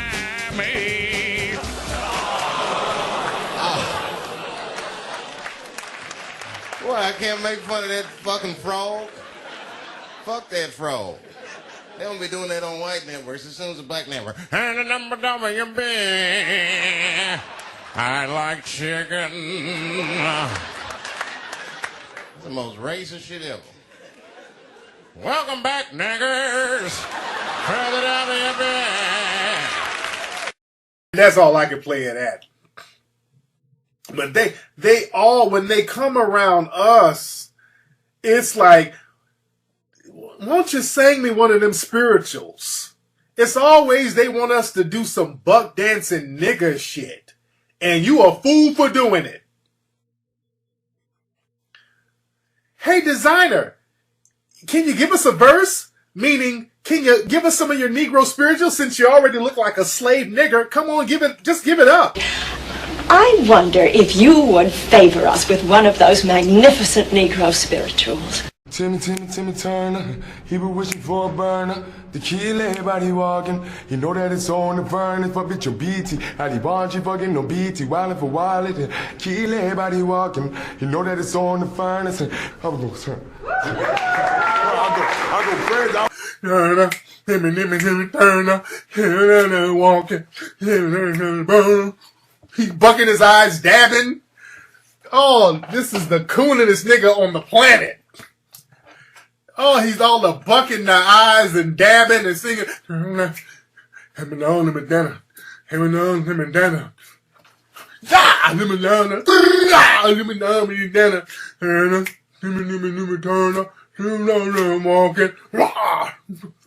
Fuck out of here. Who manages this nigga? Who manages this dude? Just like Roland Martin's ass. When Hillary came around, we gonna show you how to do the wobble. You gotta ask her, do you know how to wobble? I'm sorry, what? Do you know how to wobble? I don't. You know how to wobble? You just lost the black vote right there. Yeah, come on, don't be shy.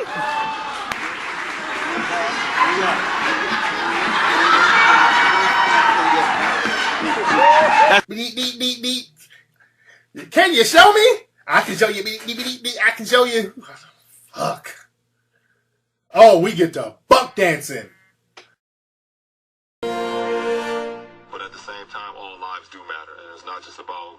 It's not black or white. It's not that. It's. Of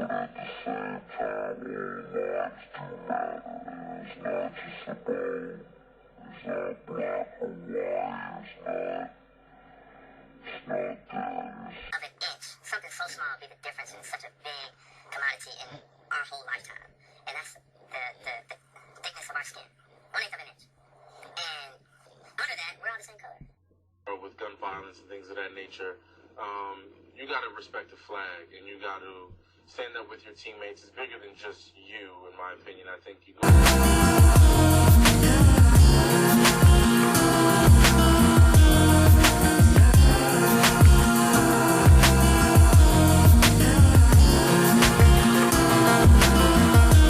Every time you look at our breasts, you lose your damn mind. Look at my breasts, Colin. Oh. Look at my breasts! I feel like I have to talk to HR.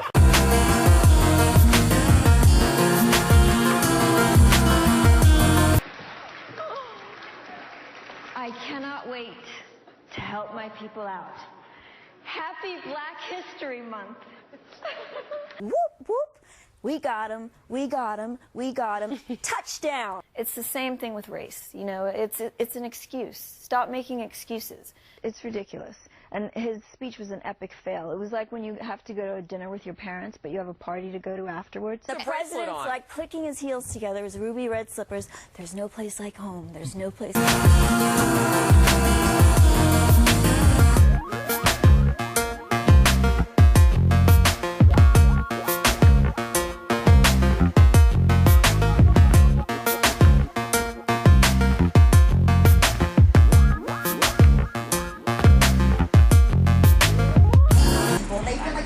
Lack of respect, they can pop up at the mouth to an adult. To be scared of the teachers either. You're supposed to enjoy school. No. You can enjoy school, but you have to understand authority. You have to understand that we're in a violent situation right now.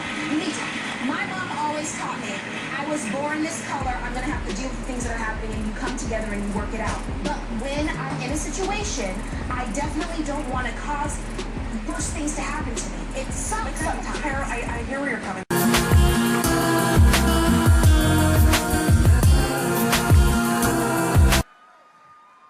I turn on my television one night, and I see these two on television.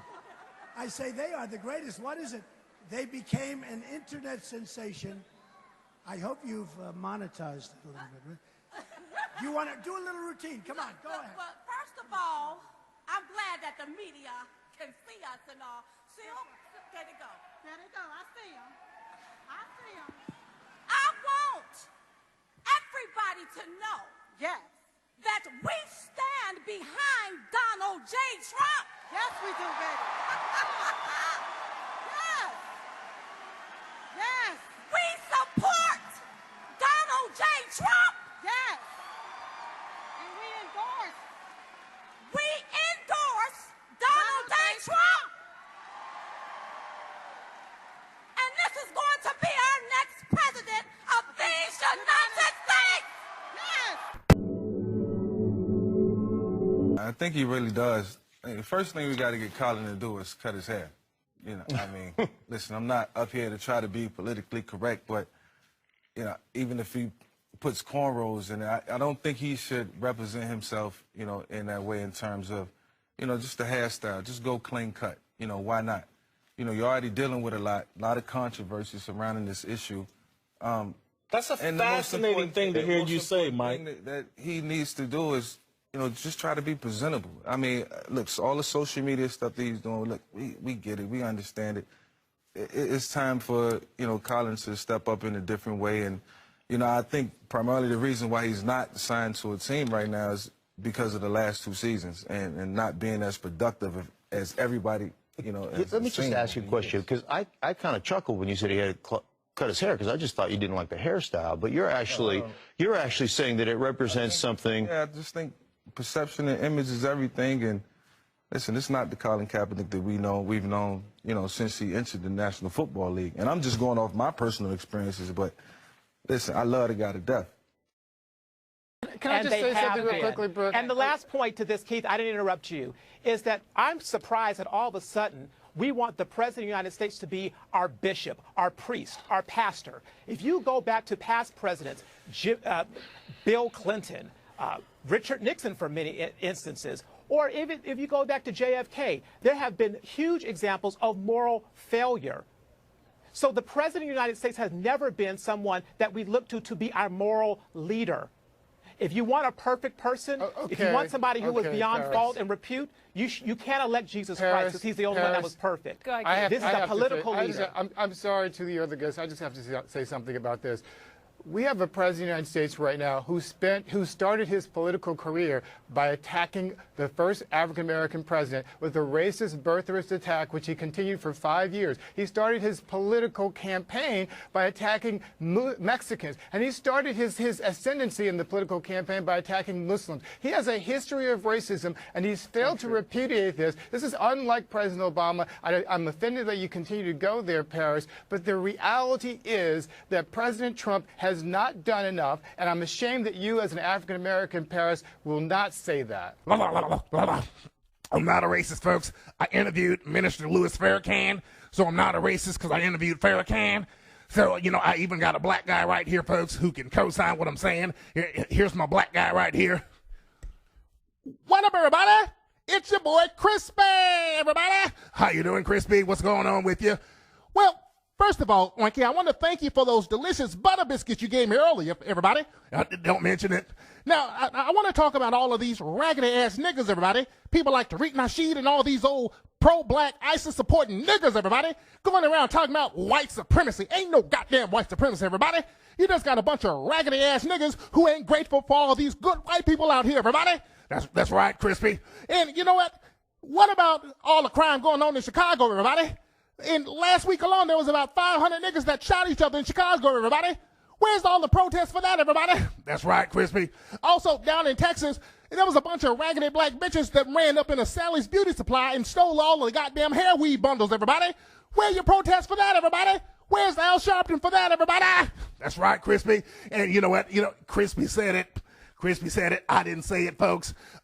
I'm not racist because I got a black guy to say it for me, so I'm not racist, folks. When I get a black guy to say it, that means I'm not racist. I can hide my racism behind my black guy. Now, Crispy, he's a very good guy. Crispy, where can I send you some money for your for your support? You can go to send it to crispypuppet.com, everybody. Now, Crispy, he has a very unique situation, folks. Crispy was being co-opted by the Illuminati, folks. There was a secret meeting, folks, down in Switzerland. The thing about it is, there's many layers to this, and at the end of the layers is Satanism. This is why I say white supremacy ultimately leads to Satanism, and there's many layers to it. But that's the end game to it. Why do I say that? Because it's true. What's going on is what they'll do is they'll put these characters like Al Sharpton, Jesse Jackson. He's the one that coined the phrase African American. Before 85, there was no term for that. But what they do is the white supremacists, they know that we're getting oppressed. They know that we're at the bottom. Again, not to say that we're the only people being oppressed, but as it says in Psalms 83, they are confederate against thee. They want to erase the name of Israel, the name of Yasha Allah.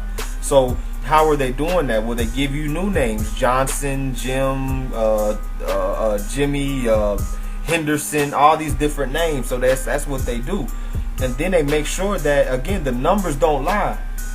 That's why you notice whenever all these coons are saying this, they never really bring out any numbers or any studies, any data that you can go look up to verify. Okay, well, are people just blowing this out of proportion? No, there's definitely a problem. Look what this country was built on. Now, we're not saying, those that are speaking righteously as I am, we're not saying that it's just as bad as it was back then, but it's definitely still going on. We can't fool ourselves. We can't fool ourselves into thinking, oh, this is what it is. You know what I'm saying? Because this is not equal, man. You know, and it's funny because they always bring up all these talking points, and they hit on a lot of things that are white supremacy. They're like, oh, there's no white supremacy. There's just, you know, that we're going through this and going through that, and our schools are bad and this and that. Well, what force do you think is behind that, though? So again, they'll put up Al Sharptons, these Jesse Jacksons, even Kaepernick. I'm throwing him right under the bus because he got awarded. Why do I throw him under the bus? I know people might be asking, because he got awarded with the Nike shoe deal. Now you got to think, it's not like your cousin is good in basketball and Nike want to give him a deal, or good at tennis or football or whatever, and they want to give him a deal, and he's an up and coming. Imagine if he's up and coming and he's constantly speaking on these issues. See, he was the thing about Kaepernick is that I don't put him next to like a Malcolm X or even a Martin Luther King, is because when you look at it, the FBI was behind Malcolm X's death. The government was behind Martin Luther King's death. If you listen to again, I always tell people this: listen to the last 3 years of their lives, the speeches that they gave. Listen, because they both underwent a change, both of them. MLK did, and so did Malcolm X when he got kicked out of the Nation of Islam. Y'all got to peep game, man. Y'all got to peep game. These people got killed. So I'm not saying I don't agree with everything that they brought out, because when people say that, oh, you must agree with every Christian and Islam. No, y'all know I don't agree with Christianity or Islam as something we should follow. We need to follow the Torah and the Messiah. Period. That's who we are. Follow out what our forefathers, the righteous prophets, wrote. But they're gonna put these coons into power, though. You know what I'm saying? And into these positions of power. And this is why they gotta go. And it goes back to Satanism. How did they get to those positions of power? They gotta go through the Freemasonry. They gotta go through the fraternity. They gotta go through the Boule Brotherhood. They have to do that, because if they don't do that, like you said, man, they're scared that leaders are gonna rise up, man. They're scared that leaders are gonna rise up, so they take these people with influence and they'll give them a little bit of truth. They're like, yeah, you can speak on that, you can say that, but not talk about this issue going on over here, because again, they're the Masonic Brotherhood. That's why they're sworn. That's when these oaths come in, and it's satanic, man. So you see how I'm saying it leads back to Satan, because look at who owns Nike. Look, was companies and corporations reaching out and really getting into our communities and helping us, like Black Lives Matter, another one, NAACP, another one. They're not owned by us. BET is not owned by us. I keep bringing this out, but I just gotta hammer that home. That just because it looks like somebody that's up there is speaking up for us, just sit back and watch. You know, everybody, like, I use Kendrick Lamar. You know, he's a very conscious artist. I think he's very dope. You know, he came out with I'm a Israelite thing, and on his song, what song was that? The Yaya song that he made. That was a hit, man. You know what I'm saying? That thing jammed. I even did a remix to it. That thing go hard. But you know, he said in that loyalty song who he's loyal to, man. You know, you can't play both sides, man. That's what I'm trying to tell y'all. You can't play both sides, man. Even so, some do it well. You know, truth shall prevail. You know, some of the brothers who are being brutalized by the police, you know what I mean? You also gotta have them take a look at us, take a look in the mirror at the image we portray.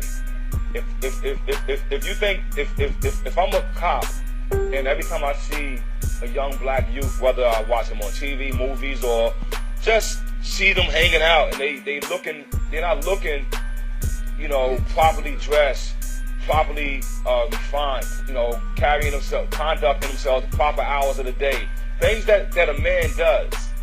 You know what I mean? You're gonna have a certain kind of fear and stereotype of them.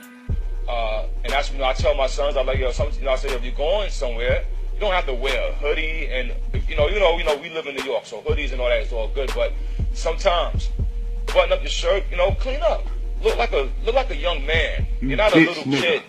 You know what I mean?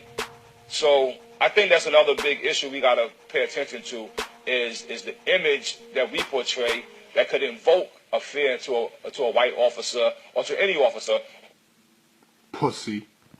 Neighborhoods. I hate the way they portray us in the media. If you see a black family, it says they're looting. See a white family, it says they're looking for food. And you know it's been 5 days because most of the people are black.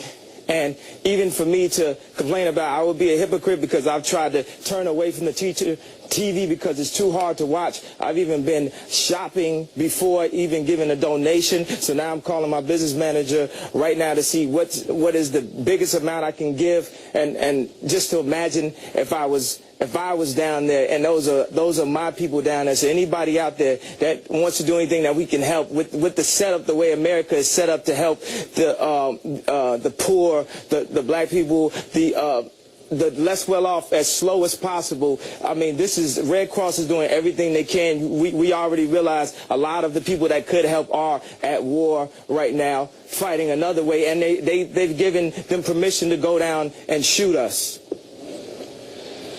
And subtle, but in even many ways more profoundly devastating, is the lasting damage to the survivors' will to rebuild and remain in the area. The destruction of the spirit of the people of southern Louisiana and Mississippi may end up being the most tragic loss of all. George Bush doesn't care about black people. Please call. In the past few days, to a Vogue event, ribs and French fries. Yeah. So this is what really happens with Peter, A.V., Kanye. What we do on our way to a Vogue event, ribs and French fries. Yeah. So this is what really happens with Peter, A.V., Kanye. What we do on our way to a Vogue event, ribs and French fries. What we do. I put this hat on, it made me feel like Superman. You made a Superman, that's my favorite superhero. And you made a Superman cape for me also as a guy that looks up to you, looks up to Ralph Lauren, looks up to American industry guys. Non-political, no bull. Put the beep on it, however you want to do it, 5 seconds.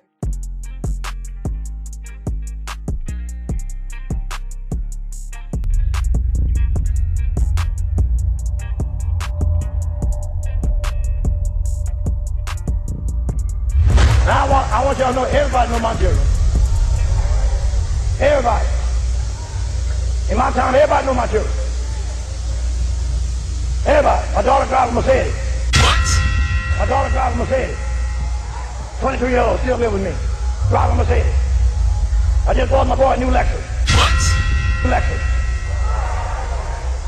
My little boy, he drives a convertible. He's 17 years old, he got a new convertible. What? They all know my children. He said, I increase you more and more. You and your children. We got everything. We got the gift of the Spirit.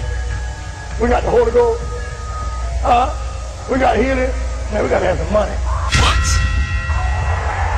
Your healing will get a little attention. But ain't nothing gonna get attention like this money gonna get, boy. These worldly folks understand money. Honey, when we get our money, they're coming. What? If you want your loved ones saved, let the Lord prosper you. They're gonna understand when you start walking in money. What? In money and walking in the blessing of God. Hey! You want your family saved, get your money.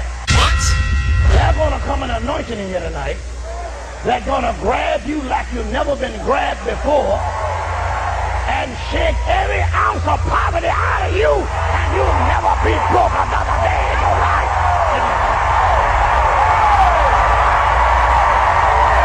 You are going to get your money tonight. You're going to get revelation. You're going to get anointed. You're going to get understanding tonight. You're going to get your revelation.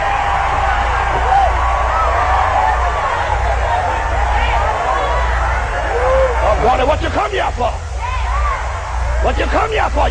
You come here to get what God got for you, didn't you?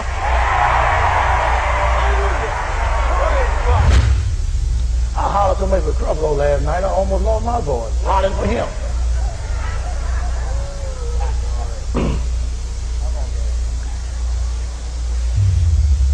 Give me some water. Don't be all night. What? Don't be all night.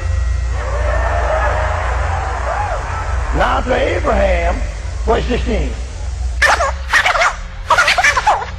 But as of one, and to thy seed, which is Christ. Now look at the 29th verse.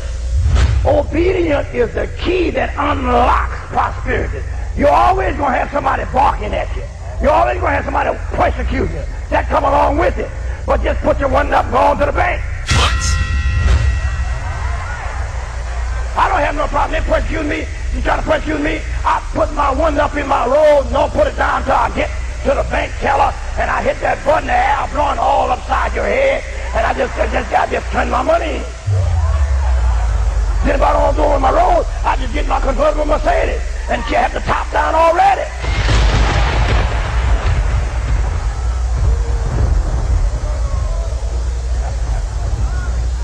Now you can't handle that, stay broke. See, you got to fly with the eagle, baby. I'm trying to get you to fly with the eagle. I'm trying to tell you I'm an eagle. I'm not just talking about, I'm no bird picker. I'm not no chicken, baby. I've been to the land. I have some grapes. Ooh, what he got? I ain't told you much, baby. My horse name increased. My horse, the personal horse I ride, I have 5 horses, quarter horse. My son horse named Millionaire. My elder son, he ride a horse called Big Timer. Yes, I got a $16,000 dog. What? Yes, I got a $16,000 dog. A dog. $16,000 dog. That watches my wife. I was looking in a book. I saw a man with a jet like mine, the white boy standing by his jet. He had his family. He had a nice car. He had a pretty little girl playing with a big pretty dog. And I kept reading, and I saw that you can buy those dogs. And and it said the dog will watch the house and take care of your family. I said, I got the money. I'm getting my wife one of these dogs. If somebody try to go in there, all that dog gonna eat them up. That dog understands 3 languages. I ain't talking no much. When the doorbell ring at the front, That dog know the difference between the front doorbell child and the back door. The first person you meet, or the first object you meet, or the first power you meet when you come to my house is Tim.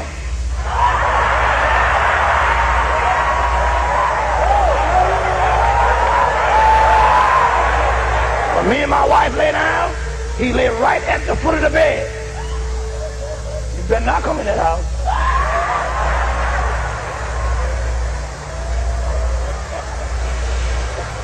You can't buy no dog like that for $400.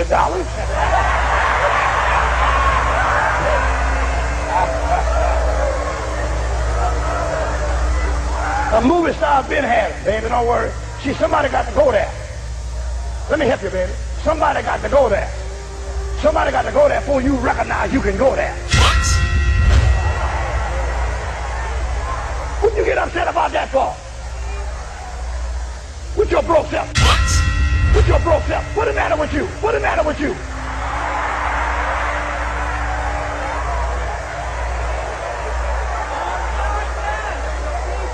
What's the matter with you? I'm $16 dog. Baby, let me tell you something. I paid my dues. You won't judge a man's harvest until you see his seed. And I give my seeds assignment. You better write that down. You need to give every seed you plant an assignment. All right. And don't let pressure off that sucker until it come back with what you sent it for. All right. I receive it. Give it a sign.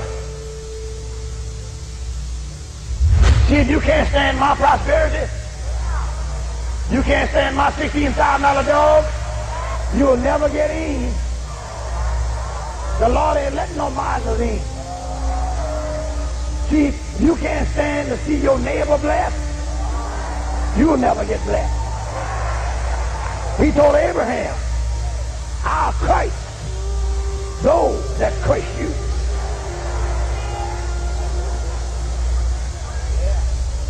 When you see somebody in a car like you want,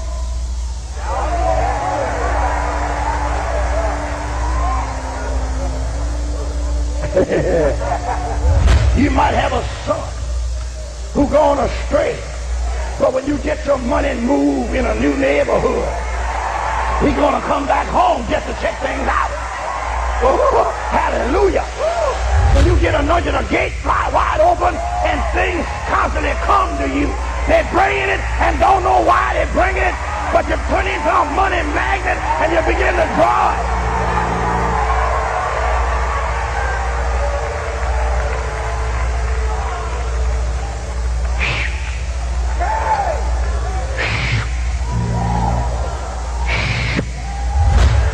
See, I know some of y'all get real deep. It's about love, it ain't about no money. You just get married in love. And you marry a woman and wake up next morning and say, honey, it's just about love. I don't have no money, no job. It's just about love. Some of these women stressed out right now. You ain't bringing a big enough check home. What? You ain't bringing a big enough check home. And tell them, honey, have it. I know because I did that to Carolyn. Have it, honey. I don't even know what's going on. My wife under pressure. I don't know why she's under pressure. She ain't had enough money, that's why she was under pressure. What? Mess your love life all up. Mess your bedroom up. Mess everything up. When you're broke, everything messed up. Nobody won't make no love broke.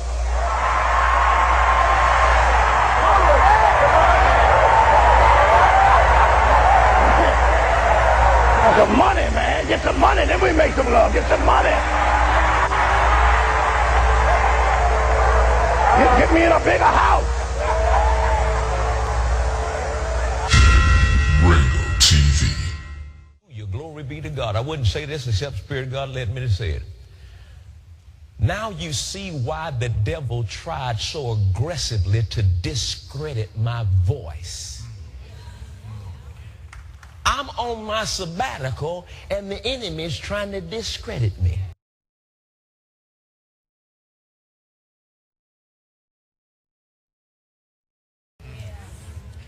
Heck, I found out this past week I was supposed to have been in jail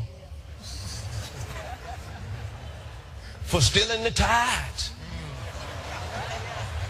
And day before yesterday, they were transferring me from one county to the other one. I sure wish somebody would have told me. Found out my real name is not Creflo Dollar. You know what it is? It's Michael Smith. Found out that none of y'all can ever get in the dome unless you show your W-2 form. What you say?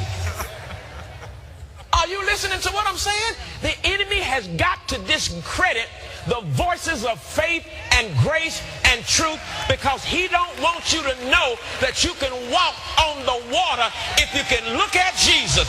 I got to discredit that man before he starts showing people Jesus. Well, I'm going to tell you right now, if you think it was something for me to believe God, and let me tell you something about me believing God. I can dream as long as I want to. I can believe God as long as I want to. If I want to believe God for a $65 million plane, you cannot stop me. You cannot stop me from dreaming. You can't stop me from dreaming. I'm going to dream until Jesus comes. And here's another thing I want you to understand. That if they discover life on Mars, if you think a $65 million plane was too much, if they discover that there's life on Mars, they're going to need to hear the gospel, and I'm going to have to believe God for $1 billion space shuttle because we got to preach the gospel on Mars. I dare you to tell me I can't dream. I dare you to tell me that I can't believe God.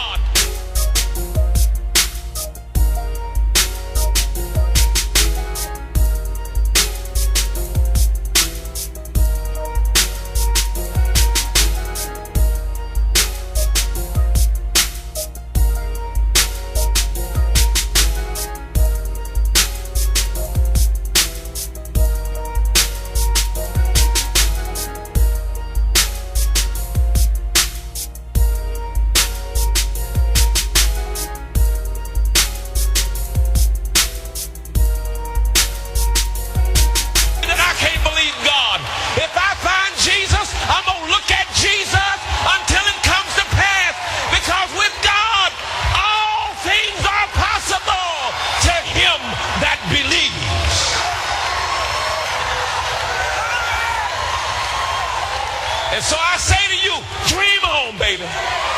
Dream on. Don't dream about what you can have. Dream about what the devil said you can't have. We have no king but Caesar.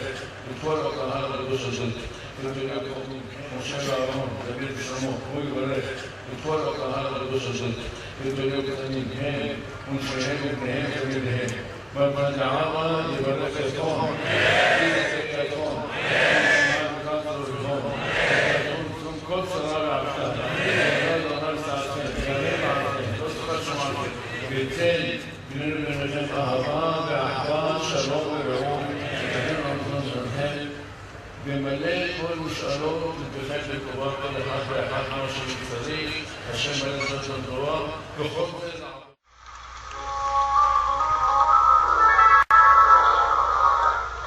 Would you come tell what the Lord told you?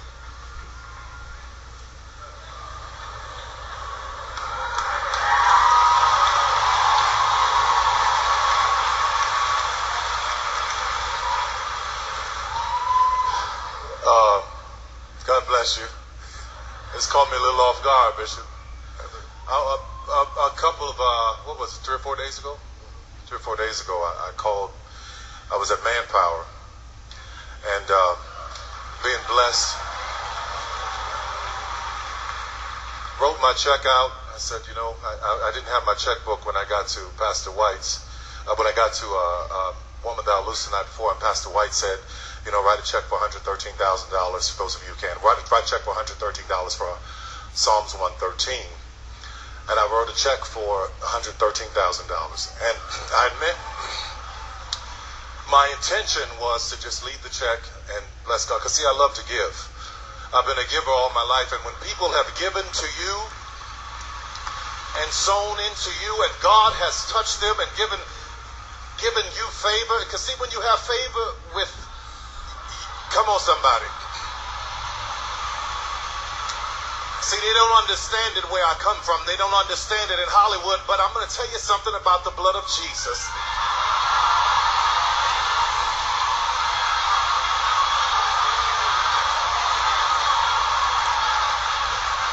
All of my life, you know, my mother, she didn't have much to give me. She didn't have millions of dollars. She didn't have some legacy, but she had Jesus.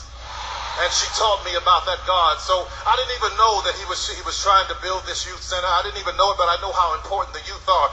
So we were sitting in the service, and I leaned up toward him, and I said, I've just been touched to give $1 million. So as...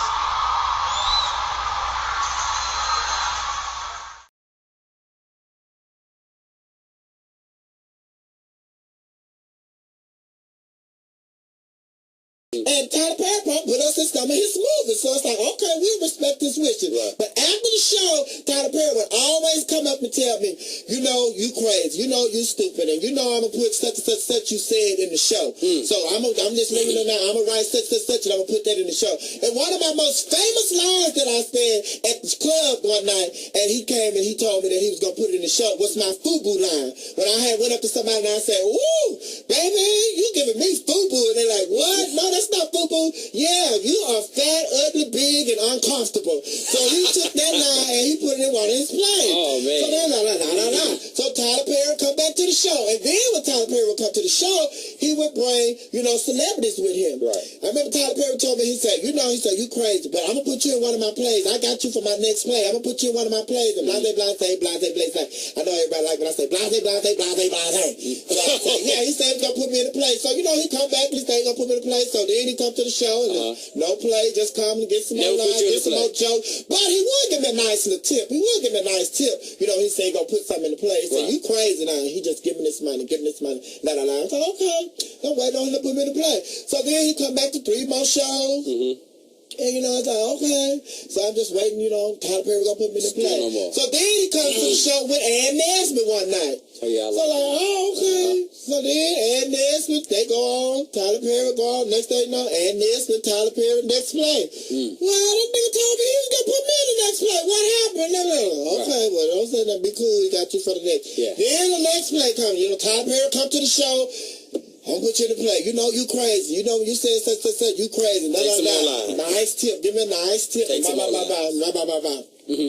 then, you know, months go by. Then here come Tyler Perry with Deatrick Hicks in the show, to the show on Monday night. So it's like, after the show, it's like, what is Deatrick Hicks doing here? What y'all doing here? Are we in town for rehearsal? Rehearsal for what? Tyler Perry new play. What? Tyler Perry said he's gonna put me in the play. He ain't put me in the play. So I was like, okay. So then fast forward. So now all of a sudden, Tyler Perry bringing all these people to the play. He ain't put me in no play. So it don't look like he gonna put me in a play. So I'm cool. You know, I'm content with just, you know, being over here. Tyler Perry used to come to the show all the time, sit in the back. And once I had a time to sit back and think about it, the reason that he didn't want us to take pictures and to video him while he was there was because he saw the bigger picture. Right. He coming to the show, he gonna steal all my shit, he gonna go and put on this wig, and he's gonna become Miss Sophia himself and call his Miss Sophia my dear.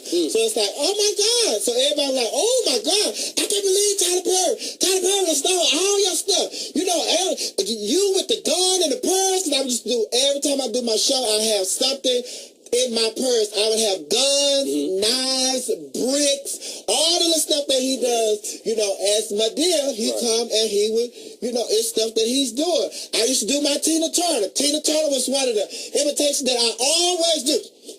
Hello everybody. I say, hello everybody. How you doing? You know, I do my Tina Turner. Tina Turner always in his show. You know, when he do my deal, Tina Turner in the show.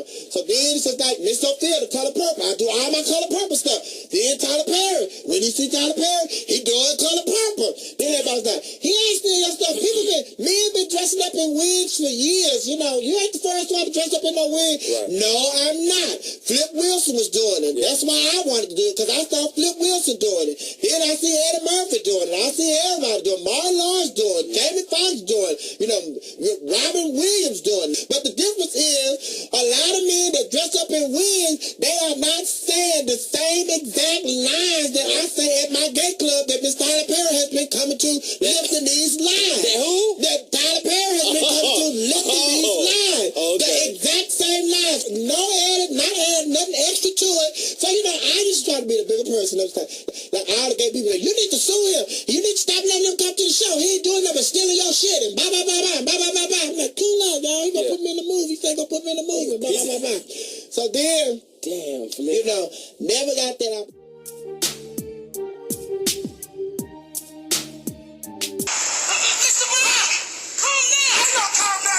Shooting at my dog again. Mr. Brown, I'm nothing.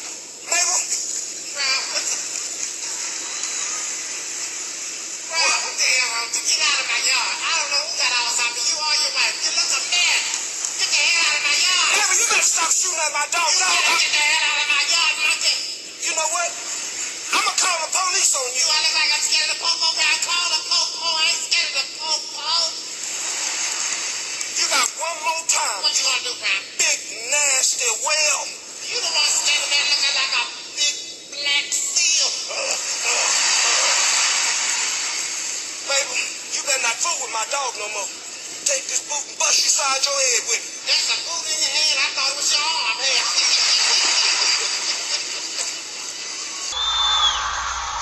So when you got up here and you said $1 million, I said, God, I don't know what you're doing, but I know I heard your voice.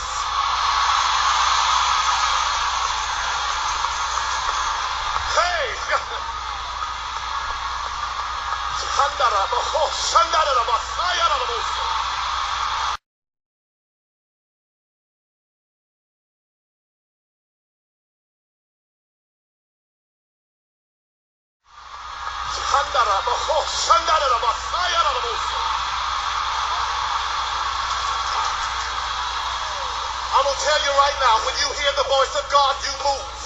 Don't worry about what nobody says to you. Don't worry about what it looks like. Don't worry about your enemy.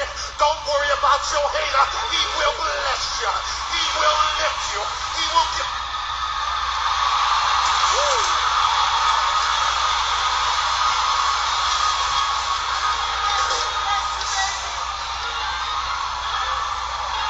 Sometimes you spend too much time worried about your haters. You spend too much time worried about people talking about you. But what you need to understand is that the Bible says in order for you to be blessed, your haters have to be present.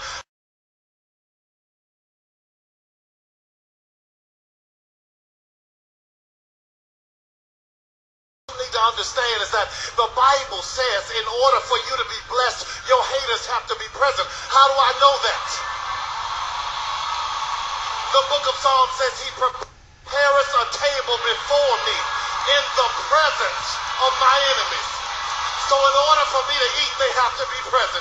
So God bless you, Bishop. I pray right now that you will continue to do everything you're doing. I pray his anointing will stay upon you. I pray the power of God all over you. I pray his favor. I pray the blood of Jesus will come upon you right now.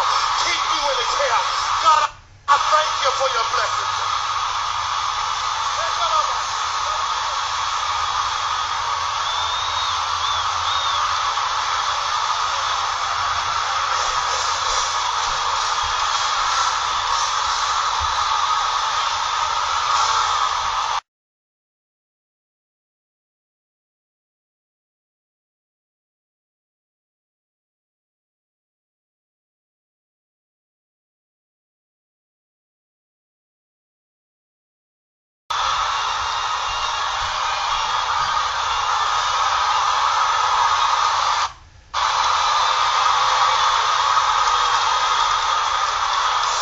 Somebody give God some praise. He's pushing that baby out. Say what? Say what? Say what? Say what? Say. Say. What? What? Say what? Give God some praise. He's pushing that baby out. Come on, he's baby. Somebody holler, push! Push! Now come on and praise it!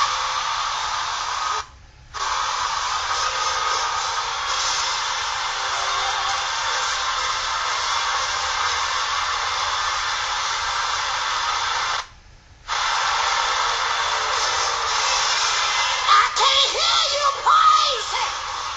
Praise it! Praise!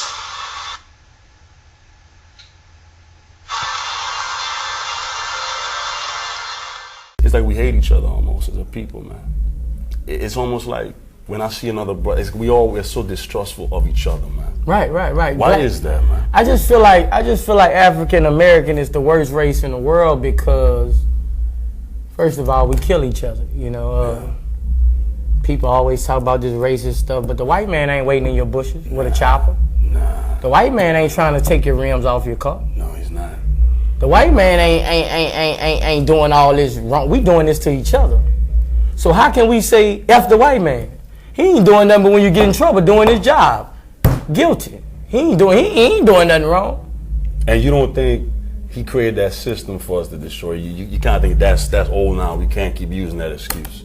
That he kind of created this. I can implicate on that too. I really do feel like they brought drugs in the country. Yeah. You know, and gave it to the big dogs in the black neighborhood because they gonna put it in their culture, and we gonna smoke up all the drugs. You don't see the Italians selling keys, dime rocks on their block to their people so they can get strung out. Well, most of us got a picture of Scarface. But we got a picture of Scarface, John got it, we got all these pictures. But that's... Choppers and guns.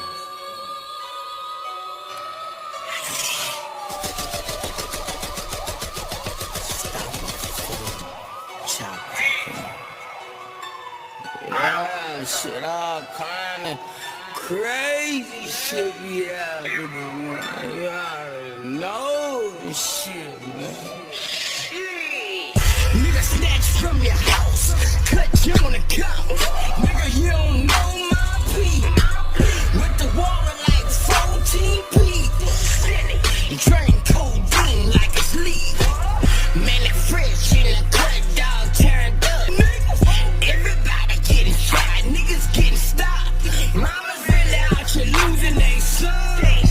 Might as well keep it real with them young niggas. Might as well tell them get gone. Choppers and guns. Choppers and guns. I was conducting myself in an ignorant manner. I had no respect for myself. I had no respect for the authority that was talking to me.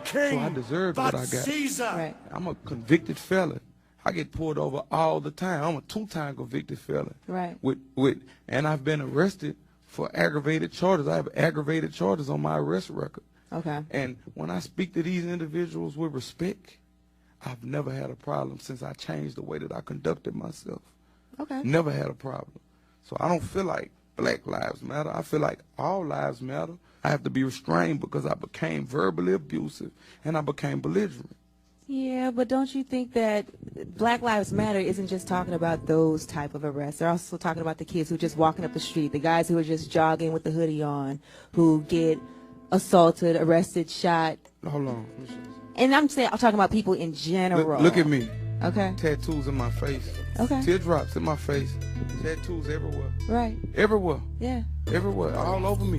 Right. I'm talking about I fit the description.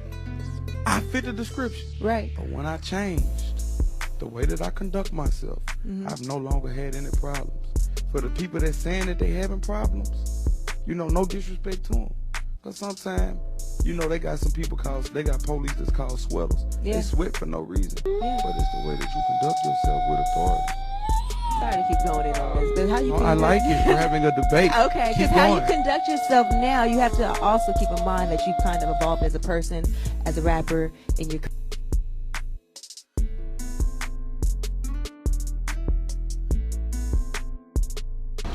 Say, my wife just made a post and I'm making a post. I'm not against black people. I'm not against white people. I stand for what's right. A bunch of niggas jumping around hooping and hollering ain't right.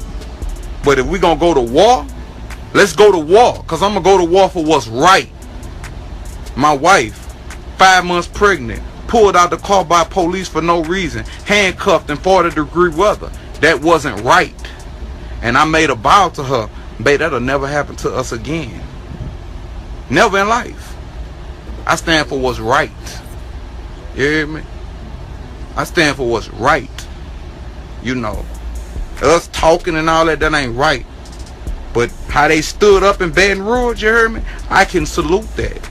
Keep it G with me. That's all I ask of you. How the hell did I get back here? But what's up, Jesse? We had a good time on the radio show. We did. What is an anti-racism advocate? Yeah, I'm an anti-racism strategist. I look up for ways to try to replace the system of white supremacy with the system of justice, because unfortunately we're in a global system where white supremacy dominates all areas of activity. So we need to replace that system with a just system. Define white supremacy. White supremacy means people who believe through speech, thought, and action that they should dominate, control, and mistreat people classified as non-white.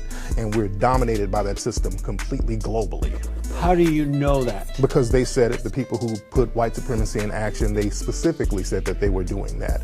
You go back to the so-called forefathers of this nation, and even in some of the European nations, they specifically said we're going to create a system of white supremacy where the people who are classified as non-white will be the inferiors. And they put these things into law, they put them into practice, and they put them into military defense. They defended these laws militarily, and that's where we are now. And you said globally they've done this. Globally, absolutely. And so white people are smarter than black people, and have they done this to all other people? Or yeah, all just people. black All people. No, all people are all dominated. All people of color. All people who are classified as non-white, they are dominated by the white supremacists. So how are white people God's chosen people? No. Because you say no? No. Then why were they able to sit down and make a decision like that? We're going to build a system that control all people of color. We're going to do this and do that, and then the people of color have fallen into that. Great so question. somebody had to be smart and somebody had to be dumb. Yep. And it seems to me that the people of color are the dumb one, because as you said, it's the white people who are making this happen, right? I agree 100%. And why not overcome being dumb rather than trying to stop the smart man from doing what he does? Because non-white people are too dumb to get smart. Really? Yeah. So because you Neely agree that- Fuller, is a brother named Neely Fuller, who said that the white supremacists, and I separate white people and white supremacists. There's 3 people, as our brother Neely Fuller said, on the planet. You have white, non-white, and white supremacists. The white supremacists are the smartest people on the planet. I 100% agree with that. Wow. And God made them that way? No, God didn't make them that way, but they just evolved that way because they knew that their numbers were low in the global scheme of the planet. So they had to come up with ways to survive, and they had to come up with codes. So they had to codify their actions with each other to dominate the rest of the planet. And people who are non-white, they haven't figured out those codes, and they don't understand that they have to have codes in order to combat that. So we're still fighting over tribal bullshit. And that's our problem as people who are victims of white supremacy. And we haven't been smart enough to figure that out. So I agree with you to that extent. That's amazing. Yeah. And it doesn't have to do with God, just because somebody's dominating. Human beings. So it has to have something to do. Billboards about smoking nonstop. You'll try that. There's a lot of stuff that children do that their parents didn't do. A lot of them do things out of rebellion. And even in white society, there's a lot of white women who are rebelling against white society by dating non-white people, because there's a lot of stuff that goes on in white families that, as we see, you have a lot of sexual harassment cases and charges and rape charges and molestation charges going on in white society. And then a lot of it has to do with programming by the dominant society. For example, a lot of people in the white nationalist movement, they'll say, well, white women are dating non-white men because the Jewish media. They'll blame Jewish people for doing that. Yeah, I noticed that in all cultures that seem to be victim-minded people blaming someone else for their problems. Right. You believe in racism, right? Do I believe in racism? Is racism. Do I believe in it? It's white supremacy, of course. It's systematic white supremacy. It's not a belief. That's a reality. And do your parents believe that too? Do they believe there's racism? They experienced it. No matter if they believe it or not, they experienced it. But did they tell you that they believe that it's racism, or did they call it something else? Well, that's the thing, and that's a very good point you made. A lot of times we call it something else because the white supremacists, they like to create false opposition. And really, it's all the same thing. We use terms like segregation, but that's white supremacy. You use terms like Jim Crow, that's white supremacy. Use terms like fascism, that's another word for white supremacy. All of these things are the same, and we get confused by all these labels. So did your parents call it something else, or did they call it? Because Jesus loved the coons. And do you love the coons? You're like one of the only coons I like. Why you like me? I like you because I know you're hustling. If I was hustling, would you like me? If you weren't hustling, like Sheriff Clark, I don't like him because he's a real coon. He's not like you. I think when Sheriff Clark looks in the mirror, he calls the police on himself because there's a Negro in the house. He's a different kind of coon than you. You getting money. You dress like a player. I love you, brother. I have to tell you, you're so wrong about Sheriff Clark. I know him. I don't even deserve to dust his shoes off. He's such a good man. But let me ask you this. We had a coon train. Oh, I'm going to ask you about the coon train. Am I going to win this year? I brought you an honorary coon train award. It's a really tough day for Baton Rouge and for the country, really. Here to talk about how to keep our police safe is Sheriff David Clark of Milwaukee County, Wisconsin. He is going to be speaking at the Republican convention tomorrow night. Sheriff, thank you very much for that horrific day. I spoke to the heads of the sheriff department, the police department, and the state police down there, and they told us how their hearts were reeling. Their message is peace and coming together in the country. What's your message? You don't believe that for 1 minute, do you? That their message is? Yeah. That's what they said to me. Okay. Yeah, I believe them. Any protests over the deaths of these cops today in Baton Rouge? I don't know that. I don't know that. Any riots or protests over the police officers in Dallas, Texas? What are you asking? It's a pretty simple question. I asked you what's your message to the people. Their message is one of peace. What is your message? My message has been clear from day one 2 years ago. This anti-cop sentiment from this hateful ideology called Black Lives Matter has fueled this rage against the American police officer. I predicted this 2 years ago. So what I want to know, okay, Sheriff. Do I want to know? With all due respect, do you know that this was because of that? Yes, I do. As a law enforcement officer? I've been watching this for 2 years. I predicted this. This anti-police rhetoric sweeping the country has turned out some hateful things inside of people that are now playing themselves out on the American police officer. I want to know, with all of the black-on-black violence in the United States of America, by the way, when the tragedies happened in Louisiana and Minnesota, you know that 21 black people were murdered across the United States? Was there any reporting on that? There was a black officer who was killed today, but was there any reporting on that? Sheriff, please, let's just keep the volume down here. So I understand, and listen, I'm looking at 3 dead cops this week, Sheriff, and I'm looking at 5 last year. You trying to tell me to keep it down? Just please, if you'll just please, we can keep it civil. So, because the message to people at home, I'm sure you want, is one of civility. I wish, Don, I wish you had that message of civility have a conversation toward this hateful ideology, these purveyors of hate. You don't know what my message is. That's what I want they to say do. to you is, these people preach vile and virtue in the name of hate. And we'll be right back. We have no king but Caesar. And a white lady happened to ask him, how can she deal with people who are history buffs, those who are very intelligent or educated on history or politics or just, things within that nature, and how she can go about handling that, because she doesn't know how to handle when someone who is very educated on history comes at her with certain conversation. And, typical Steve Harvey says something very disrespectful, basically threw American black history under the bus and disrespected the whole black community and the history that our fallen ancestors and those who contribute to the progression of our people in this country, basically just disrespected all of them. I'm going to go ahead and roll you guys the video clip, and I'm going to come back with my commentary. Come on on in. We have Campbell here, and she has a question for you about some kind of social awkward moments. I'll let her explain. Hi, Steve. Hi. So Greensboro has a lot of museums, but it has even more American history buffs. Problem is, I'm not one. Whenever I'm in circles of people talking about history, my eyes get wide and I panic. I pray that no one will ask me about historical topics. So what I do is I just avoid eye contact and I head straight to the bar. But I need a better strategy.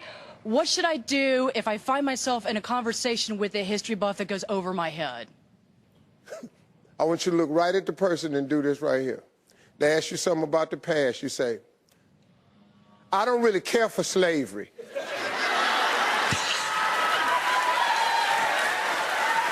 Oh my God, that's awesome.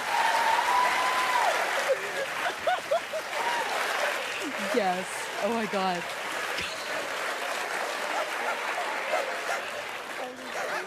Oh, yeah. It works every damn time.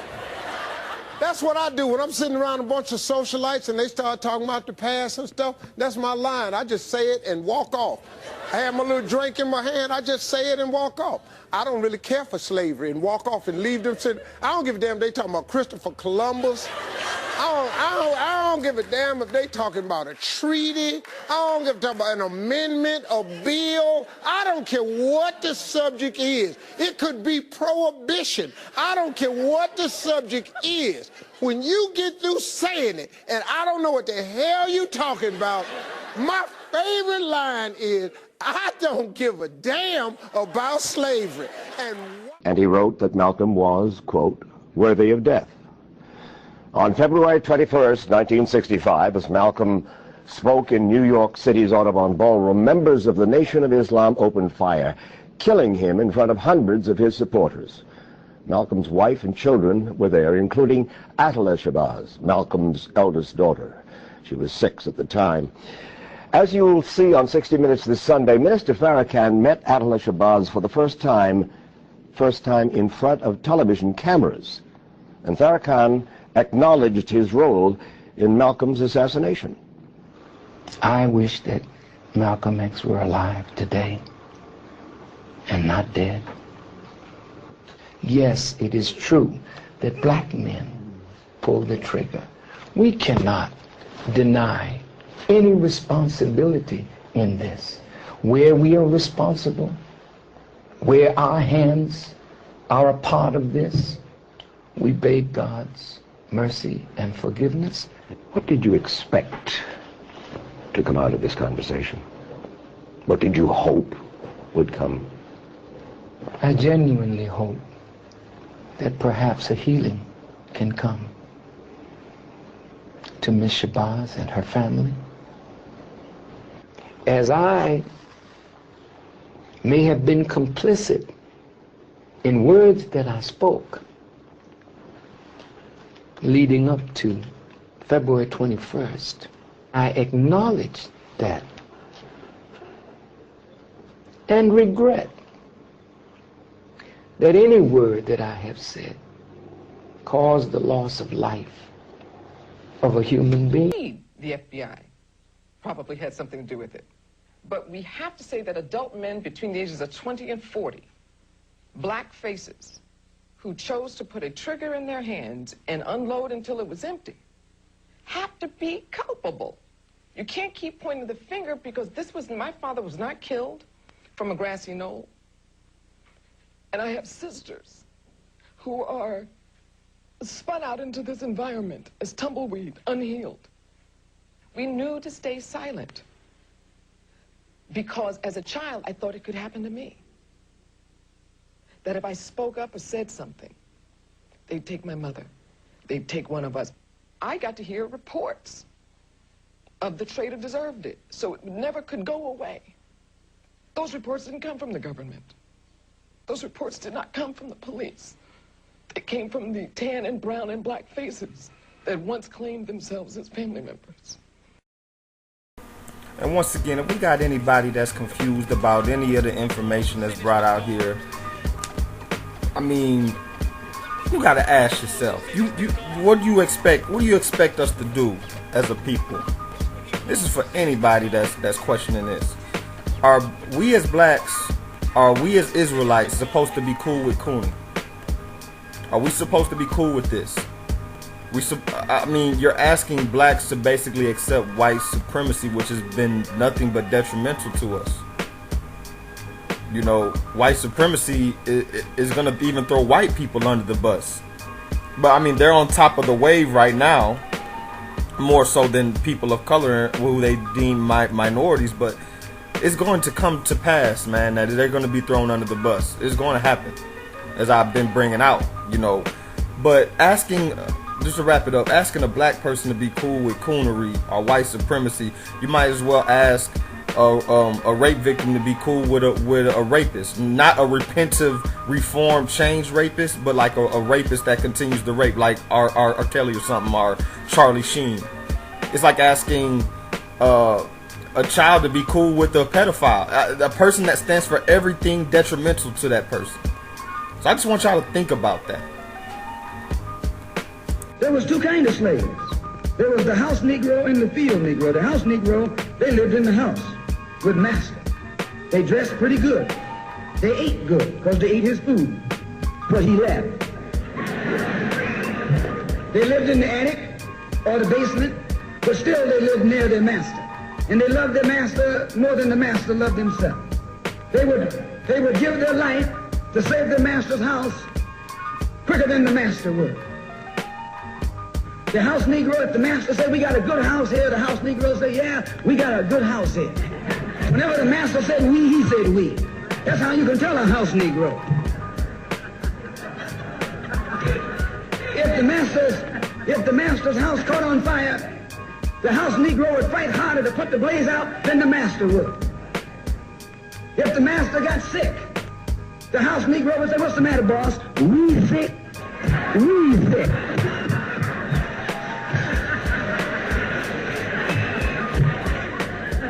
He identified himself with his master more than his master identified with himself. And if you came to the house Negro and said, let's run away, let's escape, let's separate, that house Negro would look at you and say, man, you crazy. What you mean separate? Where is there a better house than this?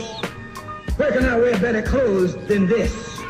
Where can I eat better food than this? That was that house Negro. In those days, he was called a house nigger. And that's what we call him today, because we still got some house niggers running around here.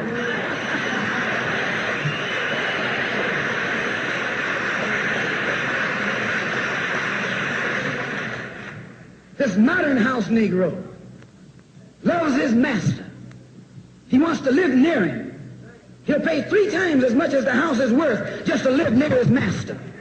And then brag about, I'm the only Negro out here.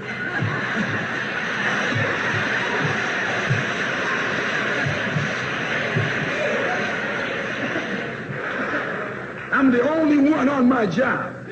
I'm the only one in this school. You're nothing but a house Negro. And if someone come to you right now and say, let's separate, you say the same thing that the house Negro said on the plantation. What you mean separate? From America? This good white man? Where you gonna get a better job than you get here? I mean, this is what you say. I ain't left nothing in Africa. That's what you say. Why, you left your mind in Africa.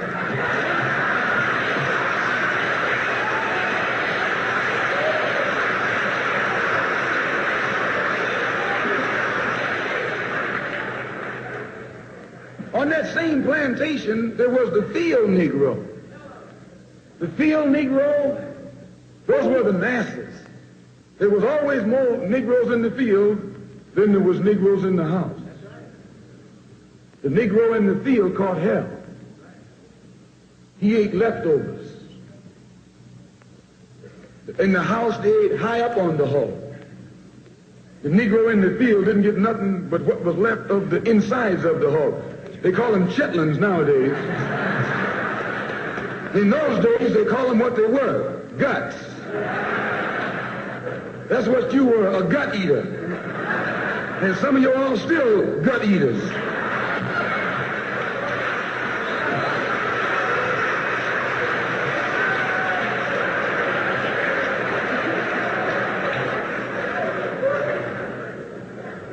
The field Negro was beaten from morning till night. He lived in a shack, in a hut. He wore cast-off clothes. And he hated his master. I say he hated his master. He was intelligent. That house Negro loved his master. But that field Negro, remember, they were in the majority. And they hated the master. When the house caught on fire, he didn't try and put it out. That field Negro prayed for a wind, for a breeze. When the master got sick, the field Negro prayed that he died.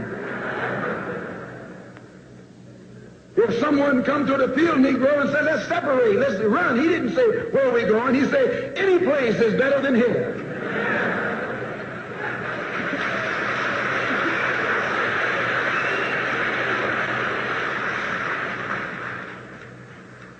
You got field Negroes in America today. I'm a field Negro. The masses are the field Negroes. When they see this man's house on fire, you don't hear these little Negroes talking about our government is in trouble. They say the government is in trouble.